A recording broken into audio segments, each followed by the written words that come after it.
An accident left me with amnesia. When I woke up, I saw a stunning, icy beauty sitting by my bed. My mind went blank. I blurted out, "Wife." She froze for a moment. Her gaze shifted from cold to thrilled. The next day, she showed up in my hospital room with the household registration booklet. We went to register the marriage. Only later did I learn she was not my wife at all. She was a Yandere admirer who had secretly loved me for 8 years. Her possessiveness was terrifying, and I had walked right into her trap myself. The first thing I noticed when I opened my eyes was how white the ceiling was. The second was that my head hurt like hell. It felt like someone was swinging a hammer from inside my skull. My temples were pounding. Blackness kept washing over my vision. I instinctively shut my eyes. I waited until the stabbing pain eased before opening them again. All I could see was white. A white ceiling. White walls. The air was thick with the smell of disinfectant. No need to guess. I was in a hospital. I tried to sit up. My whole body felt like it had fallen apart. My arm gave out for a second. I failed to brace myself and fell back onto the bed. The movement was loud enough. A faint rustle came from beside the bed. Someone was there. I slowly turned my head. I froze. There was a woman sitting by my bed. She stood up from the chair. She was looking straight at me. My brain short-circuited on the spot. Not because her expression was terrifying, but because she was too beautiful. Her long hair fell to her waist. It was glossy black. Her fair skin seemed to glow. She wore a sharply tailored black windbreaker. Under it was a dark gray turtleneck sweater.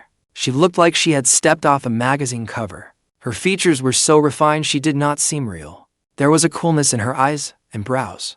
Her thin lips were lightly pressed together.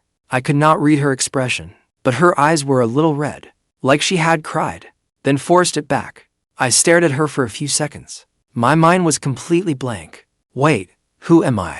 What is my name? How old am I? How did I end up here? My head was a mess. It felt like someone had wiped me clean. I had no memories at all. Family, friends, where I lived, what I did for work, everything was blank. Panic surged up like a tidal wave. My breathing began to quicken. "You're awake," the woman said. Her voice was clear and cool, but the end of it trembled slightly, as if she were holding back some overwhelming emotion. She came to the bedside. She looked down at me. In those beautiful eyes, there was too much I could not understand. "Who are you?" My voice was so hoarse it did not sound like mine. She did not answer. She only stared at me for a long while. Her gaze moved back and forth across my face, as if confirming something. At that moment, the hospital room door was pushed open. A middle-aged man in a white coat walked in. When he saw me awake, relief spread across his face. "You're awake. How do you feel?" I looked at him blankly. What happened to me? The doctor flipped through the medical chart in his hands. "You suffered a blow to the head. There was a minor intracranial hemorrhage. The surgery went very well. The hematoma has been removed, but there may be some after effects. Do not rush to get up yet. Let me check you over." He shone a flashlight into my eyes. Then he told me to stick out my tongue, lift my arms, and move my legs. After a few minutes of messing around, my vital signs were stable. "Your recovery is good." The doctor put away the flashlight. He looked at the woman beside me, then looked at me again, as if wanting to say something, then holding back. "But there is one thing that may be troublesome. You very likely have symptoms of amnesia. It looks like retrograde amnesia caused by the blow to the head. The exact memory loss time frame needs further evaluation. Some people recover in just 9 days. Some people may need months, or even longer. And some people may never recover." When he said that, the woman's fingers clenched the bedsheet hard. I did not notice, because I was trying to remember anything. What is my name? Where did I come from? Who are my parents? Do I have any siblings? I could not remember a thing. Blank, like a sheet of paper wiped completely clean. Not a single trace of ink left behind. I blinked blankly. My eyes swept the room unintentionally. In the end, they landed on that woman. She still had not left. She was standing by the bed, less than a meter away from me, looking at me with heavy eyes. There was an emotion in her eyes I could not describe, like concern and fear. The doctor gave a few more instructions. He said I could move around a little, but not exercise strenuously. If anything happened, press the call button right away. Then he left. The room went quiet. Just the two of us remained. Silence stretched on for a long time. She did not speak. I did not know what to say either, but my eyes just kept drifting her way. She was really too beautiful, and that kind of beauty was not flashy or aggressive, but cold, quiet, impossible to look away beauty. And why was she always guarding my bedside? Since I woke up, I had seen her there. That meant she had been here the whole time. Would a normal person watch over a stranger? No. So she must have something to do with me. What kind of relationship? I thought about it. Isn't it always played like this on TV? The protagonist loses his memory. The one at the bedside must be the closest person. Parents. She did not look like one. Too young. And she did not look like a sister either. Then only one possibility remained. I opened my mouth. My mind went blank. And that line just burst out of me, without me thinking at all. Wife. Her body visibly stiffened. My head hurts. I looked at her pitifully, my tone turning coquettish. For some reason, seeing her in this strange world made me feel inexplicably safe. I wanted to get close, wanted to rely on her. Can you help me pour a glass of water? Her eyes changed, from cold to something I could not name, like excitement, or like a hunter, finally waiting for prey to walk right in. She bent down. Her face came very close to mine, close enough that I could make out the curve of her eyelashes. What did you call me? Her voice was low, with a dangerous tenderness. I felt a little guilty under her gaze. I shrank back a little, then repeated it softly. Wife. She smiled, and it was a beautiful smile. The corners of her mouth lifted slightly. The frost in her features melted away. But for some reason, a chill ran down my back, because that smile was too sweet. Sweet enough to hide razor blades. She reached out and touched my forehead. The motion was very light, very gentle, like touching a precious piece of porcelain. Be good, she said. Say it again.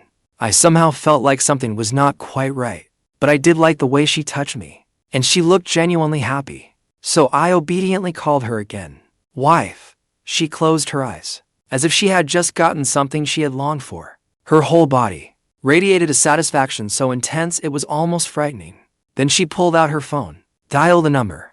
Bring the household registration booklet over. Right now. I had not even reacted yet, when she had already hung up. She sat back down by the bed, and took hold of my hand. Her hand was cold, but her grip was tight, as if afraid I would run away. Wife, I called again. What exactly is wrong with me? Did I lose my memory? What's your name? How long have we been married? She answered them one by one, without changing expression. You were hurt? My name is Ruyan. We are husband and wife. We have been married for 2 years. You have amnesia. Forgetting me is normal. It is fine. We have plenty of time to remember slowly. She said it so naturally, so firmly, that I did not doubt her at all. After all, who would make up a lie like that for no reason? I believed her. What was I like before? Was I good to you? Ruyan's eyes flickered. The corners of her mouth lifted slightly. You used to. Her voice suddenly went lower. You did not really like talking to me before. I was always the one chasing after you. When you agreed to marry me, I was so happy I did not sleep for 3 days. My chest tightened. I felt guilty for no reason. Sorry, I do not remember. I held her hand back. But I will definitely be good to you from now on. Her eyes reddened again. But she did not cry. She just leaned closer and gently kissed my forehead. Okay, she said. That's what you said. At the time, I had no idea that this one sentence would hand over the rest of my life. Round 2. Ruyan really had someone bring the household registration booklet over. Not her own booklet. It was both of ours. Mine and hers. I did not know how she got them. I did not know when she had prepared them. I only knew that Civil Affairs Bureau staff had been invited to the VIP hospital room. I lay on the bed, signing, pressing my fingerprints, and taking photos. I was completely lost the whole time. When I finally got the booklet, I looked at the word certificate holder, Fang Yuan on it. Only then did I ask, a beat late, wife, haven't we been married for 2 years? How are we only registering it now? Ruyan, without changing expression, put both booklets into her bag. We had already had the wedding before, but we had never registered the marriage. This time, we're just making up for it. Oh, I nodded. I still felt something was off, but I could not put my finger on it. She looked down at me, the corners of her mouth carrying a smile. Are you happy, husband? Husband. When she called me husband, her voice was so soft it sounded almost syrupy. It was completely different from her cold, frosty look before. My ears went red at once. My little heart was hammering wildly in my chest. She happily patted my head in satisfaction. That afternoon, I was discharged from the hospital. More accurately, I was taken home by Ruyan. A black business car was parked in the underground garage. I sat in the back seat. Ruyan sat beside me. The car had been driving for about 40 minutes, through the city center, then up winding mountain roads, before finally stopping in front of a huge iron gate. The gate slowly opened. The car drove in. I looked out through the window, my mouth slowly falling open. It was an enormous courtyard, full of flowers and trees. A stone path ran through the middle. On both sides were neatly trimmed lawns. The car kept going for another couple of minutes, before stopping in front of a villa. Not an ordinary small villa, but the kind you only see in dramas. An absurdly huge single-family mansion. The gray-white exterior walls, the huge floor-to-ceiling windows, and the 2 Roman columns at the entrance made it look both luxurious and cold. When we arrived, Ruyan got out first, then personally came around to open my door for me. I had been sitting too long, so my legs were a little weak. I staggered when I got out. She immediately reached out to support my waist, almost carrying me half in her arms, as she brought me inside. As soon as the front door opened, there were 2 rows of people standing inside. They were all in matching uniforms, standing straight as rulers. They all bowed at once. "Good evening, sir." I shrank back in fright and bumped straight into Ruyan's arms. She took the chance to wrap an arm around me, lowering her head to whisper in my ear, "Don't be afraid. They are the butler and the servants. There are so many of them." I counted them. "At least a dozen," Ruyan said calmly. "Not many. This villa needs people to keep it running. The staffing is just right. Just right." I silently did the math, trying to figure out what kind of person I had been before the memory loss. Living in a place this big, with this many people working for me, and casually having someone taken out of the hospital. That was not just ordinary rich, was it? "Wife," I asked her quietly, "am I very rich?" Ruyan thought for a moment. "Pretty much," she said. Only later did I learn that her pretty much meant Fang Group had hundreds of billions in assets, and that I was the conglomerate's only heir. That evening, the butler took me on a tour of the villa. The butler's surname was Zhou. He was in his 50s and looked stern, but he spoke very politely. He introduced each room one by one. The first floor had the drawing room, dining room, kitchen, tea room, and media room. The second floor had the master bedroom, walk-in closet, study, and gym. The third floor had guest rooms and Ruyan's studio. The basement had a wine cellar and a swimming pool. I froze when I reached the walk-in closet. There were 2 rows of wardrobes. The entire left side was men's clothing, from suits to casual wear to pajamas. They were sorted by color and hung in perfect order. The size was exactly mine. "These are my old clothes." Butler Zhou nodded. "Sir, Ruyan chose all of these for you herself." I felt a little embarrassed. I touched the fabric. It was soft and comfortable. I did not recognize the brand on the tag, but it was obviously expensive. After the full tour, I was completely exhausted. I sat on the big bed in the second-floor master bedroom, panting.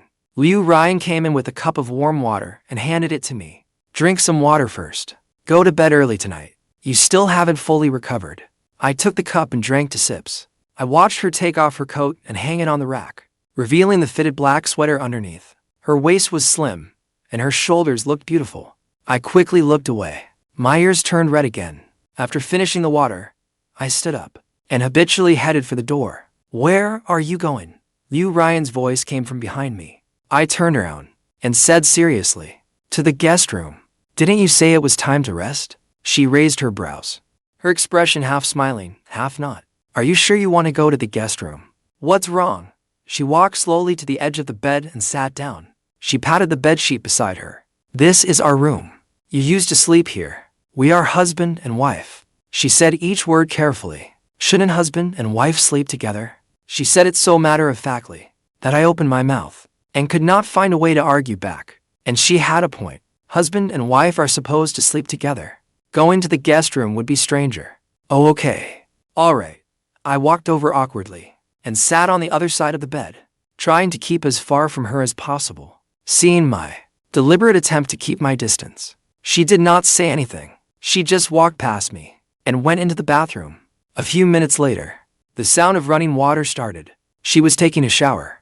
I sat alone on the bed, my heart pounding like crazy. "Calm down, Fang Yuan. Calm down. She's your wife. You've been married for 2 years. What haven't you done? What are you so nervous about?" But the problem is, I don't remember any of it. For me, this woman is practically a stranger. Of course she treats me well. Of course she's my wife in name only. But right now, aside from thinking she's beautiful, I do not feel anything else for her. Sleeping in the same bed like this just feels too strange. The water stopped. The bathroom door opened. Ruyan walked out in a silk robe. Her hair was half dry and damp, draped over her shoulders. Her face still carried a faint flush from the hot water. She looked at me. Why aren't you in the shower yet? Go on. I grabbed my sleepwear and fled into the bathroom. When I came out after showering, Ruyan was already lying on the bed. She was leaning against the headboard, reading a book. Only the bedside lamp was on. Warm yellow light fell across her face. That cool, composed face looked much softer in the lamplight. I carefully climbed onto the bed, wrapping myself in the blanket like a cocoon.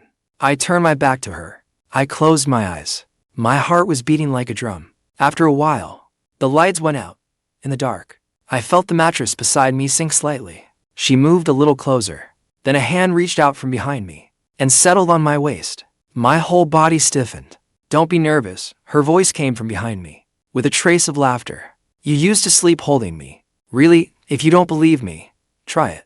I took a deep breath, slowly turned over, and reached out to wrap her waist. It was slim and soft. She buried her face in my chest. Her breath brushed against my collarbone. You're tickling me, wife. I called to her softly.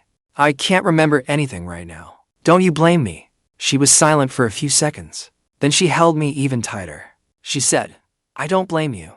As long as you're alive, that's enough. A sudden bitterness welled up in my chest. I did not know if it was because I was moved, or because the emotion in her voice was just too heavy. I lowered my head. My chin rested on the top of her head. I gently patted her back. I will be good to you from now on. I said it again. She did not answer. She just held me tighter. That night, I had a dream. In the dream, there was a girl with a ponytail, standing beneath a plane tree. She was secretly watching someone. Her eyes were bright, filled to the brim with affection. But that person did not look at her. They walked right past her, without even looking back. The girl's face was blurry and indistinct, but somehow I thought she looked a little like Ruyan. The next morning, I was woken up, not by a gentle good morning kiss, but by someone pinning me down and kissing me. The kind of kiss that left me breathless. I suddenly opened my eyes.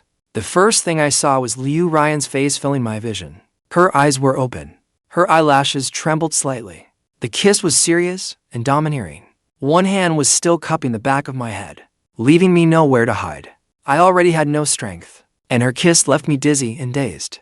I could only push at her shoulders with my hands, and let out a muffled protest. She finally let go of me. I gasped for breath in huge mouthfuls. My face was red as a boiled shrimp. What are you doing?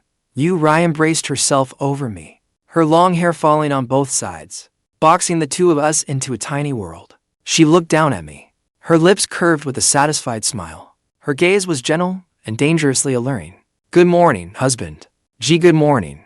I turned my face away, my heart pounding so fast it felt ready to explode. She got out of bed, looking refreshed as she drew back the curtains. Sunlight poured in, making me squint. When my eyes adjusted, I looked at her again. She had already changed clothes. Today she was wearing a white tailored suit, clean and sharp. Her hair was loosely pinned back, showing her long neck. Beautiful, really, too beautiful. I thought maybe my brain was still foggy from the amnesia, because the second I saw her, it felt like I had been dosed with a love potion. My heart sped up. My ears burned. I even started stammering. But maybe I used to be like this too. Otherwise, why would I have married her? When I went downstairs for breakfast, I noticed one detail. In the kitchen, a table was laid out, with congee, side dishes and bread, milk and fruit. A full Chinese Western spread, filling the table completely. I sat down. Just as I picked up my chopsticks, a young maid came over carrying soup. She smiled and said, Sir, this is the soup simmered this morning. Please drink it while it's hot. As she spoke, she looked at me twice. Really, just 2 extra glances. Maybe I looked a little off after the amnesia. She was just checking on me. But Ruyan's face changed at once. She set down her chopsticks, her voice low, but cold as ice shards. The maid was obviously startled. Her hand slipped, and she almost spilled the soup. She hurriedly set the bowl on the table, stepped back to paces, and kept her head down, not daring to speak. What is your name? Ruyan asked. Ruyan put down her chopsticks. She wiped the corner of her mouth with a napkin. Then she said to Butler Zhou standing beside her, "Replace this maid. Handle it today." "Yes, Mrs. Fang," Butler Zhou replied.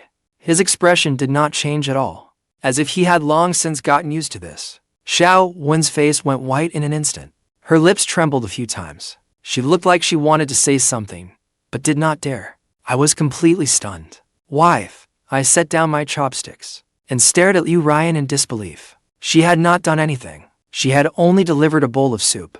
Ruyan turned and looked at me. The coldness in her eyes instantly turned into grievance. "The way she looked at you was wrong," she said. Her voice softened, like she was acting spoiled, but with an edge of absolute certainty. "She looked at you for 3 seconds. 3 seconds, husband. You do not understand." She reached out and took my hand. Her thumb brushed lightly over the back of my hand. "There are a lot of bad people outside. I will protect you." I opened my mouth, wanting to argue, but looking into her serious eyes, I could not say a single word, because someone looked at me for 3 extra seconds. "You fired a maid. Is that normal?" "I do not think that is normal, but I did not know how to bring it up." After breakfast, Ruyan went to the company. Before she left, she kissed my forehead. "Kiss me once." She said she would come back to keep me company tonight, and told me to rest well at home and not run around. I nodded and agreed, but after she left, I still could not resist asking Butler Zhou about it. "Uncle Zhou, let me ask you something." "Please go ahead, sir." "Is my wife always like this? The kind of person who is wary of other people?" Butler Zhou was silent for a few seconds. He chose his words carefully. "Ruyan has been like this since she was little. Nobody is allowed to touch what belongs to her. The same is true even now." "Then did I ever bring friends home to visit before?" Butler Zhou looked at me. That look was full of meaning. "Sir, you never brought anyone here before." "Why?" "Because you did not live here before." I froze. "I do not live here." "Then, where do I live? Aren't my wife and I married?" "Husband and wife do not live together." Butler Zhou realized he had said too much. He immediately shut his mouth and stepped back respectfully. "Sir, Ruyan will tell you about these things later. I am only a butler. It is not appropriate for me to say more." After saying that, he left, leaving me standing there in a daze. Something was off. A lot of things were off. But I had no memories, no past, and nothing to use as a reference. I was like a blank sheet of paper. Whatever others wrote on it, I could only believe. That feeling was awful. In the afternoon, I really felt stifled. I wanted to go outside for some air. The living room door was open. I could see the garden outside and the mountains in the distance. I walked to the doorway. The moment I stepped out, two bodyguards in black uniforms appeared from nowhere and blocked me from the left and right. "Sir, President Liu gave the order. You are not allowed to go out alone. I am just going to stand at the door for a bit. I am sorry, but no." Ruyan said so. No, I had no choice but to retreat back into the living room. I sat on the sofa and got annoyed.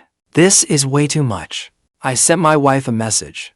"Wife, I want to go out for a walk." Instant reply. "No. Just walk around the neighborhood, okay?" "There is no neighborhood. The entire mountain estate belongs to the Liu family. But you still cannot go out alone. Wait until I get back, and I will go with you. I am just going downstairs to buy some water." That does not work either. Then another message followed. "I have already had someone deliver it to the door. It will be there in 10 minutes. If you need anything, tell the butler." Looking at my phone screen, I did not know whether to laugh or be angry. This person is way too possessive. He even has to control me buying water. But for some reason, my heart felt a little sweet. 10 minutes later, someone really did deliver a whole box of bottled mineral water. It was not ordinary mineral water. It was imported water that cost several hundred yuan a bottle. I stared at the box of water, not knowing whether to laugh or cry. That night, Ruyan came back. She was half an hour earlier than planned. When she came in, she was holding a paper bag. After changing into slippers, she walked over to me. "I brought you cake." She put the paper bag on the coffee table. "You used to love the tiramisu from this place." "I used to like it." She sat down on the sofa, very close to me, almost pressed against me. "You used to eat it once a week. Later, that shop moved away. So, you did not eat it much after that. This time I had the chef brought over from the shop.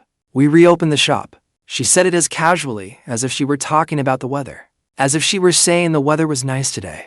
I opened the paper bag, and inside was an elegant cake box. When I lifted the lid, the fragrance of tiramisu drifted out at once. "Thanks, wife." I picked up a small spoon, took a bite, and put it in my mouth. The milk flavor was rich, the coffee taste was just right, and the cake itself was light and silky. It was really delicious. Is it good? She asked, watching me. Her expression was so serious, like she was waiting for an exam score. It is good. I took another big bite. I said around the mouthful. It is especially good. She smiled. And this time her smile was different. It was not the kind of smile that was sweet, but hiding a blade. It was a real smile from the heart, full of satisfaction. She leaned over, reached out, and wiped the cream from the corner of my mouth.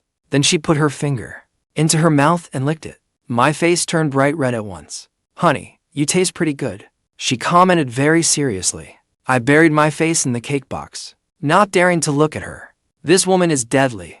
Absolutely deadly.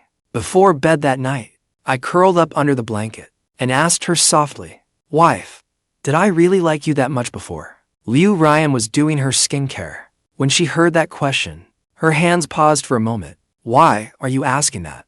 Because I keep feeling. You said we have been married for 2 years, but I searched the whole room. I could not find a single photo of the two of us. There were no wedding photos either. You said I used to eat tiramisu every week, but in your phone, there was no record of you taking me to that shop. You say I am your husband, but I still feel like a stranger. I looked at her and blurted out all the doubts in my heart. She put down the jar of face cream in her hand and turned to look at me. Only one nightlight was on in the bedroom, so the room was dim. I could not make out her expression. She called me by my name, not husband. Fang Yuan. What are you doubting? Her voice did not rise or fall, but I heard danger in it. It was the suffocating stillness before a storm. I instinctively shrank back a little. I did not come closer. I looked at her and hesitated for 2 seconds, then still moved over. She pulled me into a tight embrace. So tight, so tight. Her chin rested on my shoulder, and her voice was muffled. You really did not come here often before, because you were busy with work and lived far away. We never took wedding photos, because you always said we would take them when we had time. The tiramisu was something I bought and brought to you every time. When you worked overtime, I waited for you downstairs at your company, waiting for you to come down and take it. You never said you loved me. Her voice started to tremble. You only thought I was right for you. So you married me. What are you saying? I tried to push her away, but she was holding me too tightly. I could not break free. But I love you. Her voice was almost a whisper. Very much, very, very much. I started loving you a long, long time ago. So it does not matter if you lost your memory. It does not matter if you do not remember me. If you call me wife now, then I am your wife. If I am your husband, that works too. I could tell something was off with her emotions. I hurriedly patted her back. Okay. I will not ask anymore. I believe you. I believe everything you say. She stayed silent in the dark for a long time, then slowly let go of me. Sleep, she said. Her voice had returned to normal. Your body is not fully recovered yet. I obediently lay down. I watched her turn off the night light, then lie down beside me. In the dark, she took my hand. Our fingers interlaced. Fang Yuan, you will never leave me in this lifetime. Her voice was very soft, like a murmur, but I could tell. It was not a request, not a hope, but a statement of fact. I swallowed hard. I did not dare answer. I barely slept that night, not because of the headache, but because one thought in my heart kept growing clearer and clearer. My wife seems a little off. When I woke up the next day, I ached all over. Not the kind of soreness that comes from being sick, but, how should I put it? Like someone had taken me apart from head to toe and put me back together. I moved my neck, and the pain made me suck in a sharp breath. Looking down, I saw a patch of red marks on my neck. They were dense, stretching from my collarbone all the way to behind my ears. My face flushed bright red. What happened last night? My memory was a little fuzzy. I only remember the Ruyan saying sleep, then turning off the light. Then she did not sleep. She kept me busy for most of the night. When I woke up, a cool voice came from beside me. I turned to look. Ruyan was already fully dressed. She wore a gray business suit. Her hair was neatly pinned up, and her makeup was flawless. She stood by the bed, looking down at me. Her eyes looked like she was staring at a little pet she had raised herself. I pulled up the blanket, wrapping myself tighter in it. My face was so red it could have dripped blood. Why are you up so early? She was used to it, and gently kissed my forehead. Her lips were cool. There is an early meeting at the company. I have to leave. Breakfast is downstairs. Butler Zhou will take care of you. I will come back at noon and have lunch with you. No need. You are busy with work. I can eat on my own. I said I would come back. She cut me off, her tone gentle, but not open to argument. Once I am done with work. She picked up her bag and left. Her heels clicked against the marble floor, making a crisp sound, growing farther and farther away. I lay there stunned for a long while, then slowly buried my face in the blanket. Ruyan, what kind of person are you, really? You look as cold as an ice cellar. But last night you were as hot as fire. At the company, you are a cold, aloof boss. But in front of me, you are like a clingy little menace. Every word carries an unshakable dominance. Yet it still makes you feel like she really means it. I rolled over. My hand found something hard under the pillow.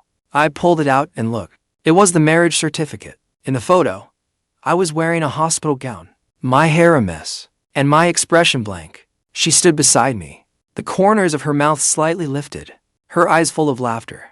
That smile was not a happy smile. It was a smug smile. I looked at it for a long time, feeling that something was not quite right, but I could not say what. After washing up, I went downstairs. Breakfast was already set out in the dining room.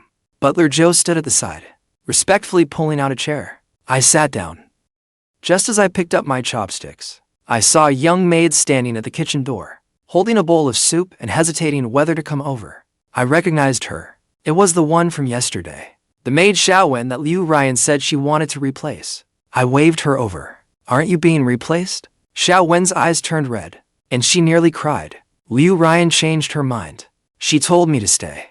But, from now on I cannot get close. Sir, I cannot speak to you, and I cannot even look at you for more than a glance. Sir, I put the soup here. She set the bowl of soup at the farthest end of the table, then lowered her head and hurried back to the kitchen. She did not dare look at me a second time. I turned to look at Butler Zhou. Without changing his expression, Butler Zhou poured me a cup of warm water. Uncle Zhou, was my wife always like this before? Ruyan has been like this since she was little. Butler Zhou said. The Liu family's way of educating her is rather unusual. Old Master Liu taught her from childhood that anything that belongs to you must be held tightly, and you cannot give anyone even the slightest chance. But she is grabbing a person, not an object. Butler Zhou looked at me. That look seemed to say, sir, you still have not quite understood the situation. In Ruyan's eyes, there is no difference. I opened my mouth, not knowing what to say. After breakfast, I wandered around the villa, looking for something to do. It was too boring. My body had not fully recovered yet. I could not do anything too strenuous, but lying around all day felt awful. I went to the study. Though it was called a study, it was really more like a small library. All four walls were lined with bookshelves, from floor to ceiling.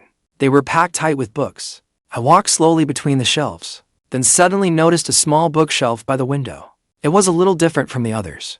The wood was older. A small label was stuck on it, reading private belongings. I walked over. I casually pulled out a book. It was an old copy of The Little Prince. The cover corners were worn down and curled, as if it had been flipped through many times. I casually opened it to the front page, where a line was written. September 1st, 2016.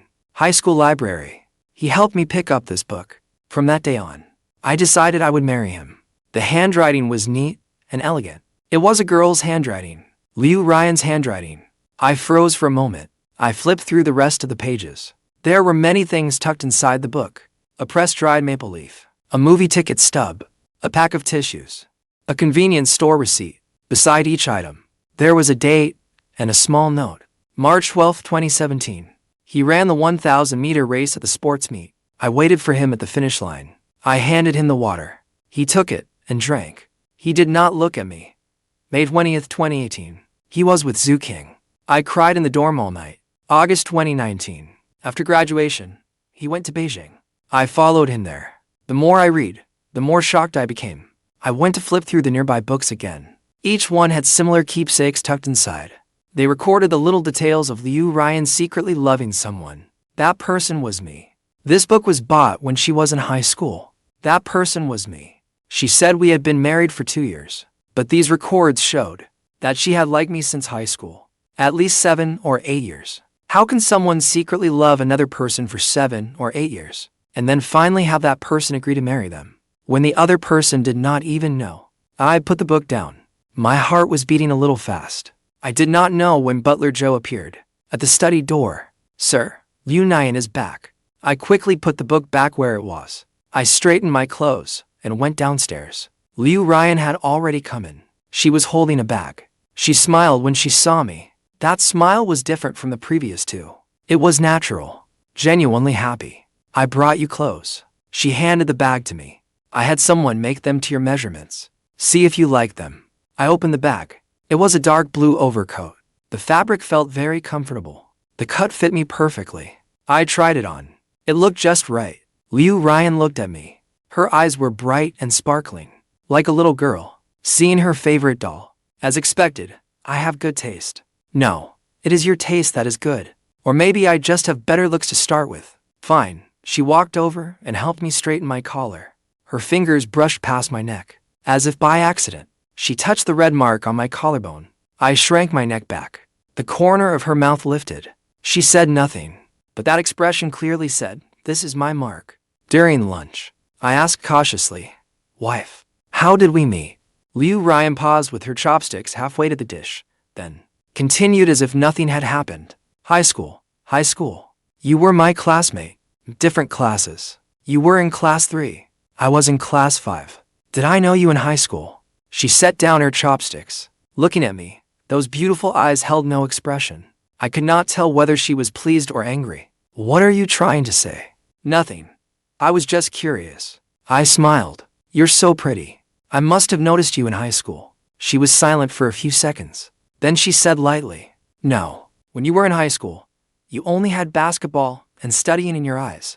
Her hesitation was very brief, but I still caught it. What she had meant to say was not studying. It was something else. I knew what she wanted to say. Qing's name had appeared in the book I saw today. I did not press her, but that uneasy feeling in my chest kept growing stronger. In the afternoon, Ruyan did not go to the company. She stayed home to keep me company. She said it was to keep me company, but really, she spent the whole day glued to me. If I sat on the sofa, she leaned against me. If I watched TV, she clung to my arm. If I ate fruit, she opened her mouth and waited for me to feed her. Feed yourself. Do you not have hands? I looked at her wordlessly. Yes, she said, pulling my hand over and rubbing it against her face. But your hand smells better.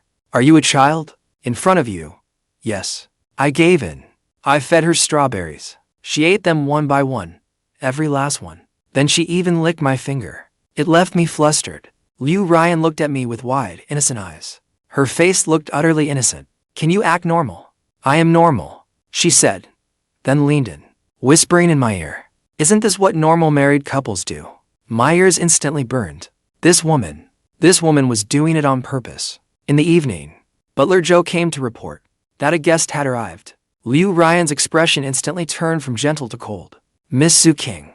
I saw Ruyan's gaze change, like a lazy cat, suddenly bristling all over. Going on guard, she stood up and blocked me. Her voice carried no warmth at all. Have her wait in the drawing room.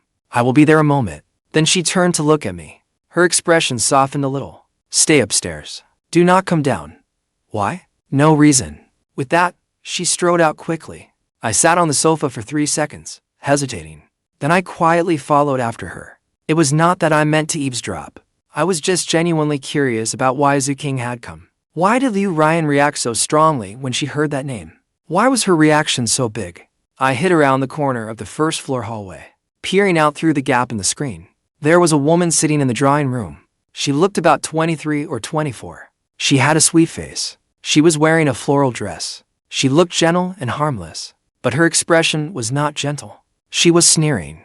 Ruyan, long time no see. Qing stood up. She looked Ruyan up and down as she walked in. I heard you got married. Congratulations. So who is the groom? Do I know him? Ruyan did not sit down. She stood in front of Qing, half a head taller, looking down at her. What does it have to do with you? How could it have nothing to do with me? Qing smiled. She took a photo out of her bag and put it on the table. After all, my relationship with the groom goes much deeper than yours. I strained to look at the photo, but it was too far away to make out the details. Ruyan looked down at the photo. Her hand clenched into a fist. Where did you get that? I kept it, of course. Qing leaned back on the sofa. crossing one leg. He was my ex-boyfriend after all. Keeping a little memento is perfectly normal. Ex-boyfriend? My ex-boyfriend? You mean me? Ruyan's voice was cold as ice. You'd better leave now. I won't hold it against you. I can pretend today's incident never happened. Qing let out a laugh. Ruyan, how exactly are you going to hold it against me? You tricked an amnesiac into marrying you. Who do you think will be humiliated if this gets out?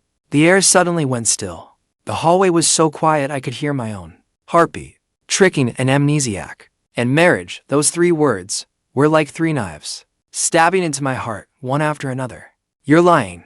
Ruyan's voice shook slightly, but she was trying hard to keep it under control. Fang Yuan and I are legally married. Qing stood up and walked up to Ruyan. And you call that legal? Because you took advantage of the fact that he remembered nothing and tricked him into signing. Ruyan, do you dare tell him? Do you dare tell him that you have secretly loved him for 8 years, and he never once looked at you properly? No one said anything. Do you dare tell him that he never loved you? He only talked to you more because you were pretty. Do you dare tell him that he was with me for 3 years, and he told me himself that he thought you were terrifying? Every word was like a knife. I saw Ruyan's fingers dig into her palm, her nails sinking into the flesh, but she did not argue back. Not a single word, because she knew Qing was telling the truth. My mind went blank. So it was all a lie. She had been lying to me all along. We did not get married after 2 years of dating. She took advantage of my amnesia and tricked me into signing. She was not my wife. She was a stranger who had secretly loved me. But then the images from the past few days flashed through my mind. She stayed by my side in the hospital, with red-rimmed eyes, saying that it was enough as long as I was alive. Every day she brought me different kinds of food, remembering that I liked tiramisu. When she slept, she insisted on holding me so tightly, as if afraid I would disappear. When she said she had loved me for a very, very long time, her voice was trembling.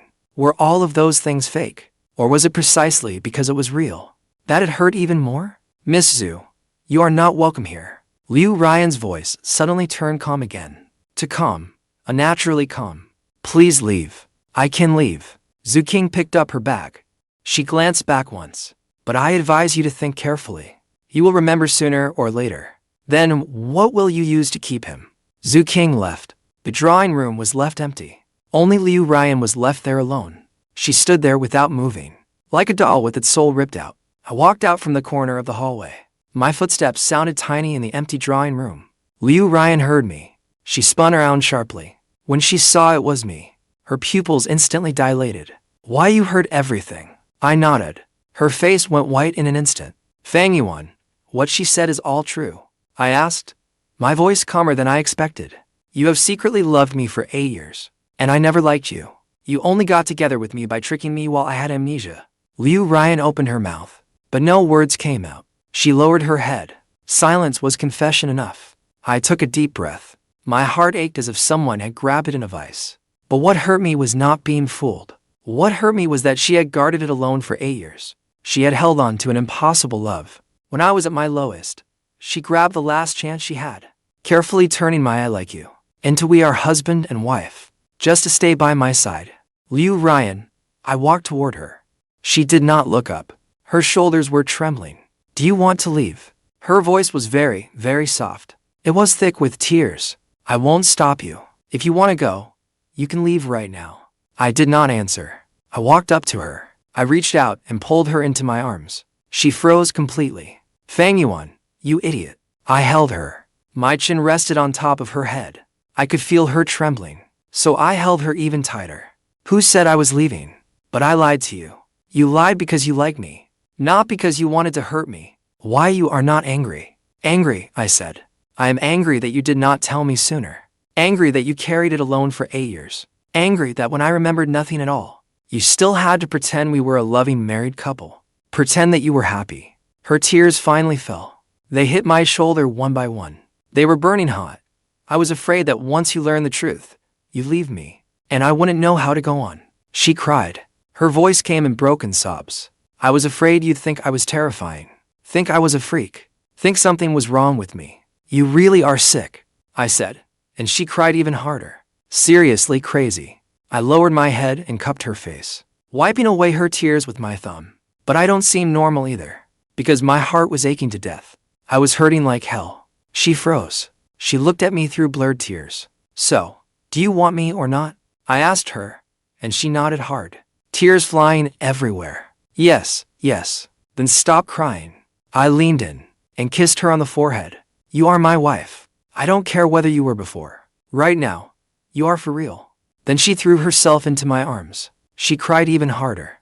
But this time it was not fear. It was the feeling of finally being held. It was 8 years of waiting. Finally got a response. I held her and patted her back again and again. At the end of the hallway, Butler Zhou quietly stepped back, closed the drawing room door, and a faint smile touched the corner of his mouth. That night, Ruyan did not torment me. She just held me tightly, as if she were holding the whole world. In the darkness, she called to me. You will regret this. Regret what? Regret staying. Her voice was low, full of certainty. Because I won't let you go. Even if, later on, you remember everything, and remember how much you used to hate me, I still won't let go. That was before. I said, this is now. Right now. I think you're wonderful. That's only because you have amnesia. Then you should pray I never remember. She stayed silent in the dark for a long time. No, she said. I want you to remember everything from before. And then choose again. What if I choose wrong? You won't. She buried her face in my chest. Her voice muffled. Because before you make that choice, I'll make you fall in love with me all over again. I laughed. You already have. She did not answer. But I felt the corner of her mouth against my chest curve upward. That night, I had a dream. In the dream, I was still a high school student. I walked across the sports field with a basketball in my arms. A girl was standing under the sycamore tree, her hair tied in a ponytail, looking at me shyly. She was holding a book, The Little Prince. She took one hesitant step toward me, then stepped back again. She never found the courage to call me. I wanted to look back, but then I woke up. When I opened my eyes, Ruyan was still asleep in my arms, her lashes trembling slightly, a faint smile on her lips. I looked at her for a long time, and quietly said, You've had a hard time. She probably did not hear it, but that was all right. The days ahead were still long. She would have plenty of chances to hear it. I stayed in Ruyan's study for 3 days. I said I stayed there, but really I was hiding from the truth behind Zhou Qing's words, and from the doubts in my own heart. But the books in the study, those old keepsakes tucked between the pages, felt like another version of the story. They laid bare the feelings Ruyan had hidden for 8 years, page by page, right in front of me. Every day after she left the house, I would sneak into the study and go through that little bookshelf. The shelf had a handwritten label, Private Belongings. The shelf was like a love story playing in reverse. Every old item was a sign that she had been thinking of me, and all I allowed myself to do was watch from a distance, then write it down and keep it safe. On the first day, I found an old envelope. Inside was a seating chart for the high school placement exam. It was crumpled and wrinkled. The corners were worn and frayed. The A4 sheet was packed with names and exam room numbers. One line was highlighted again and again in pink, circled over and over. Class 3, Fang Yuan, and Ruyan herself in Class 5 was on the same floor, with 3 classrooms between them. There was a line of small writing on the back of the seating chart, written so lightly and carefully, as if afraid someone might see it. The first time I learned his name was from a note whose handwriting was a little different from what it is now. Back then, it still had the rounded, earnest energy of a high school girl. But now it is clear, that kind of careful, cautious liking had already started back then. Like a shy vine, it started winding around her heart from that day on, and never let go. The next day, I found a clear file pouch stuffed full. It was full of sticky notes. Not one, but dozens. Each one had been written and crossed out and written again, until they were finally crumpled into discarded drafts. She had rescued every last one from the trash. One said she wanted to talk to him. What should she say? Hello. Too silly, classmate. Borrowing a pen. That's better. You play basketball really well. Too much of a fangirl. Then there was a big red X, with forget it written beside it. I'll try again tomorrow. The date on that sticky note was September 15th, 2016, more than 6 years ago. Back then, she was hesitating over whether to talk to me, and I had no idea that there was a girl in this world who spent every day agonizing over whether to speak to him. Again and again, another sticky note made my chest ache even more. The date was March 12, 2017, the day of the sports meet. It said he was running the 1,000-meter race. I would wait for him at the finish line. I had a towel ready, and I had rehearsed an opening line for a long time. He crossed the finish line. I ran over. He took the water from me and took a sip. Then he said, "Thank you," and left. That was it. Just one word. Thanks. It ended with a period, not another word. The sticky note had been edited over and over many times. In the end, only one sentence remained. His eyelashes are so long. You look so good when he's catching his breath after the 1,000-meter run. I love hearing him say thank you. I did not get mad. I was still savoring his eyelashes. On the third day, I opened a heavy yearbook. Tucked inside was an invitation to a university graduation ceremony. There were two copies, one his own, and one he had gotten from someone else. One was borrowed from someone else. Mine. On that invitation, the name field was rubbed out and rewritten with a black marker, written and erased again, until only a blurry ink blot was left. I could not make out what it had originally said. Maybe mom, maybe dad. But I think what he most wanted to write was wife. That year, we were 22. When he was receiving his diploma on stage, I wondered which corner I was sitting in below. Was it possible that in the crowd, my gaze would briefly fall on him, even if only for 0.1 seconds? He did not know. I did not know either. But he wrote for words on the back of the invitation. I graduated, not we. It was my graduation ceremony without you. In the end, it was just one person's ending. I turned through them one by one, reading everything. Everything was about me. Everything made my chest tighten. From high school to university to graduation.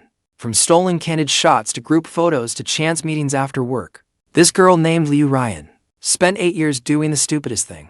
Loving someone who did not know she existed. On the deepest shelf, there was a box wrapped in velvet. When I opened it, it was a diary with a leather cover. The cover was badly worn. The corners were frayed, but a label was stuck on the front, with 3 words, about her. September 1st, 2016, Sunny. Today I dropped my book in the library. A boy from class 3 helped me pick it up. He glanced at the cover. He said, "The Little Prince. I read it when I was little too." Then he left, and I even forgot to say thank you. My heart was pounding. October 17th, 2016. I found out his name was Fang Yuan. The boys in class 3 were really good at basketball. I heard lots of girls liked him. Me too. March 12th, 2017, Sunny. At the sports meet, he drank my water at the finish line. He said thank you. Just those 2 words. But I was happy all day. May 20th, 2018. In the pouring rain, he got together with Zhou. It rained so hard today. I stood on the sports field for a long time. Rain hit my face. I could not tell whether it was rain or tears. When I got back to the dorm, my roommate asked if I had been out in the rain. I said yes. But actually I was crying. August 25th, 2019. Sunny. I graduated. He went to Beijing. Today I also bought a ticket to Beijing. My mom asked why I chose Beijing. I said there were more opportunities. Actually, there was only one opportunity. The diary ended there. After that were blank pages. Page after page. With nothing on them. When I opened the last page, I saw a line of writing. The date was today.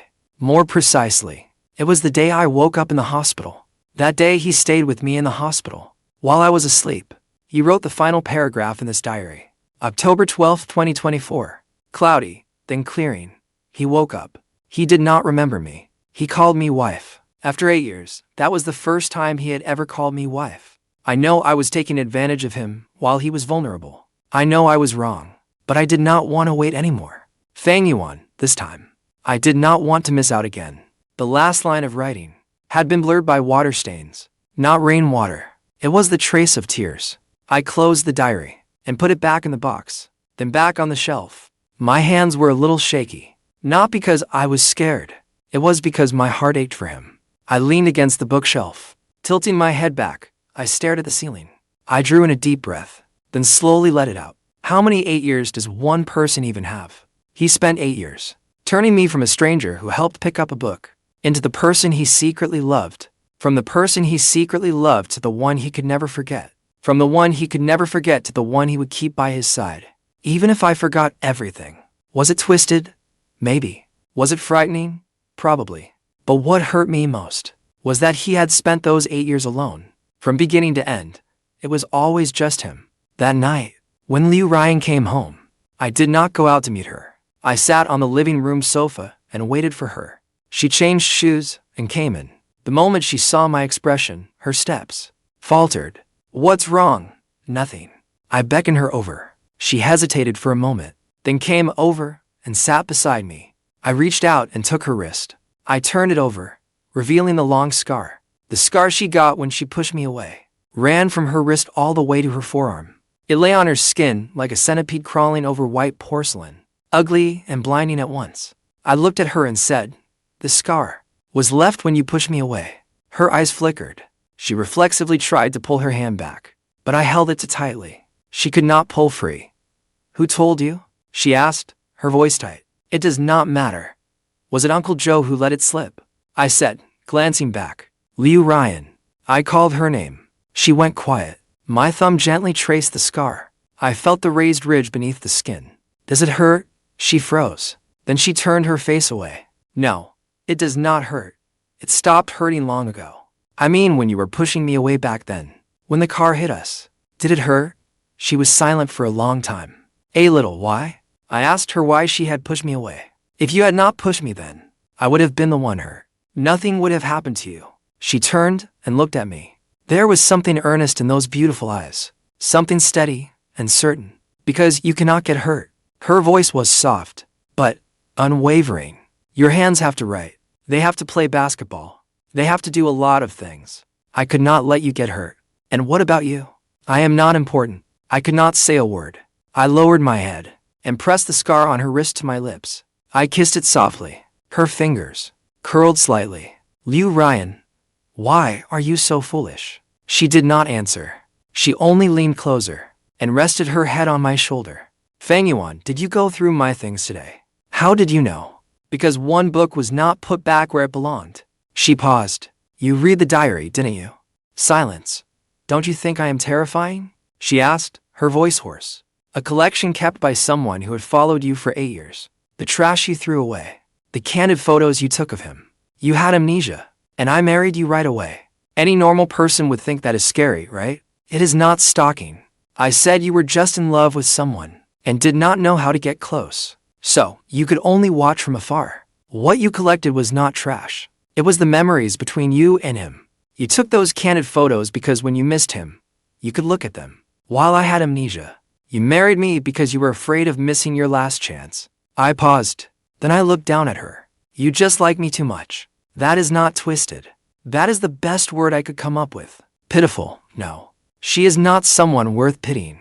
She is stronger than anyone. Pathetic, no. She is the winner. In the end, she got what she wanted. That is just her way. I finally said, "She's sick. Sure, but I do not mind." She looked up at me with red-rimmed eyes. "You really do not hate me, really? Even if you remember everything later, and remember how much you used to hate me, that was then." I cut her off. "Liu Ryan, I told you already. I do not remember anything from before. I only know that these days you bring me something good to eat every day. You hold me when we sleep, and no matter how busy work gets, you still come back to eat with me. That is enough." She looked at me, her lips moving, as if she wanted to say something, but in the end she said nothing. She just buried her face in my chest again, holding on so tightly. "Fang Yuan, thank you. Thank you. Thank you for staying with me." I patted her head and smiled. "We still have a very long time ahead of us," I said. That night, I had a strange dream. It was not a memory, not the past. It was a dream of the future. In the dream, Liu Ryan and I were standing in a field of lavender. She was wearing a white dress, with her hair loose, smiling beautifully. Not that cold kind of smile. Not that sweet but sharp smile, but a real smile of happiness from the heart. She ran toward me and threw herself into my arms. "Fang Yuan, do you regret it?" "Regret what?" "Regret being with me." I looked down at her and smiled. "No, I do not regret it." The dream dialogue overlapped with reality. Maybe this dream was not a dream. The first time Qing came, it felt fated. It was an overcast day. I was sitting on a swing in the garden reading. Of course, it was not any proper book. It was a romance novel Liu Ryan had pressed on me. She said I had amnesia and needed to read more text to stimulate my brain. I read all morning and only thought the heroine was as miserable as I was. Both of us had been targeted by someone extremely possessive. Fang Yuan. I looked up and saw Zhu Qing standing outside the iron fence by the garden. She was wearing an off-white long dress, with her hair down, looking soft and fragile. How did you get in here? I set down the book. The security guard would not let me in, so I climbed over the wall. She smiled easily, as if climbing over into someone else's home were perfectly normal. Do not be nervous. I just want to say a few words to you. She stood outside the fence and made no move to come in. Her hands were in the pockets of her coat, and her expression had turned much more serious. The things I said to Ruyan last time. You heard all of them, right? I heard it, so now you know. You and she are not really husband and wife. She took advantage of you when you were vulnerable and lied to you. I was silent for 2 seconds. I knew that fool was still here. Zhu Qing's expression flickered with confusion. Fang Yuan, you used to hate people like this the most. You said so before.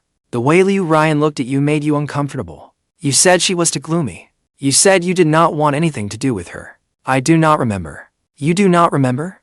But those words came from you. I could not say anything. Zhu Qing pulled a stack of photos from her pocket. She held them out through the fence. Look at these. They are photos of us from before. I hesitated. Then I walked over and took them.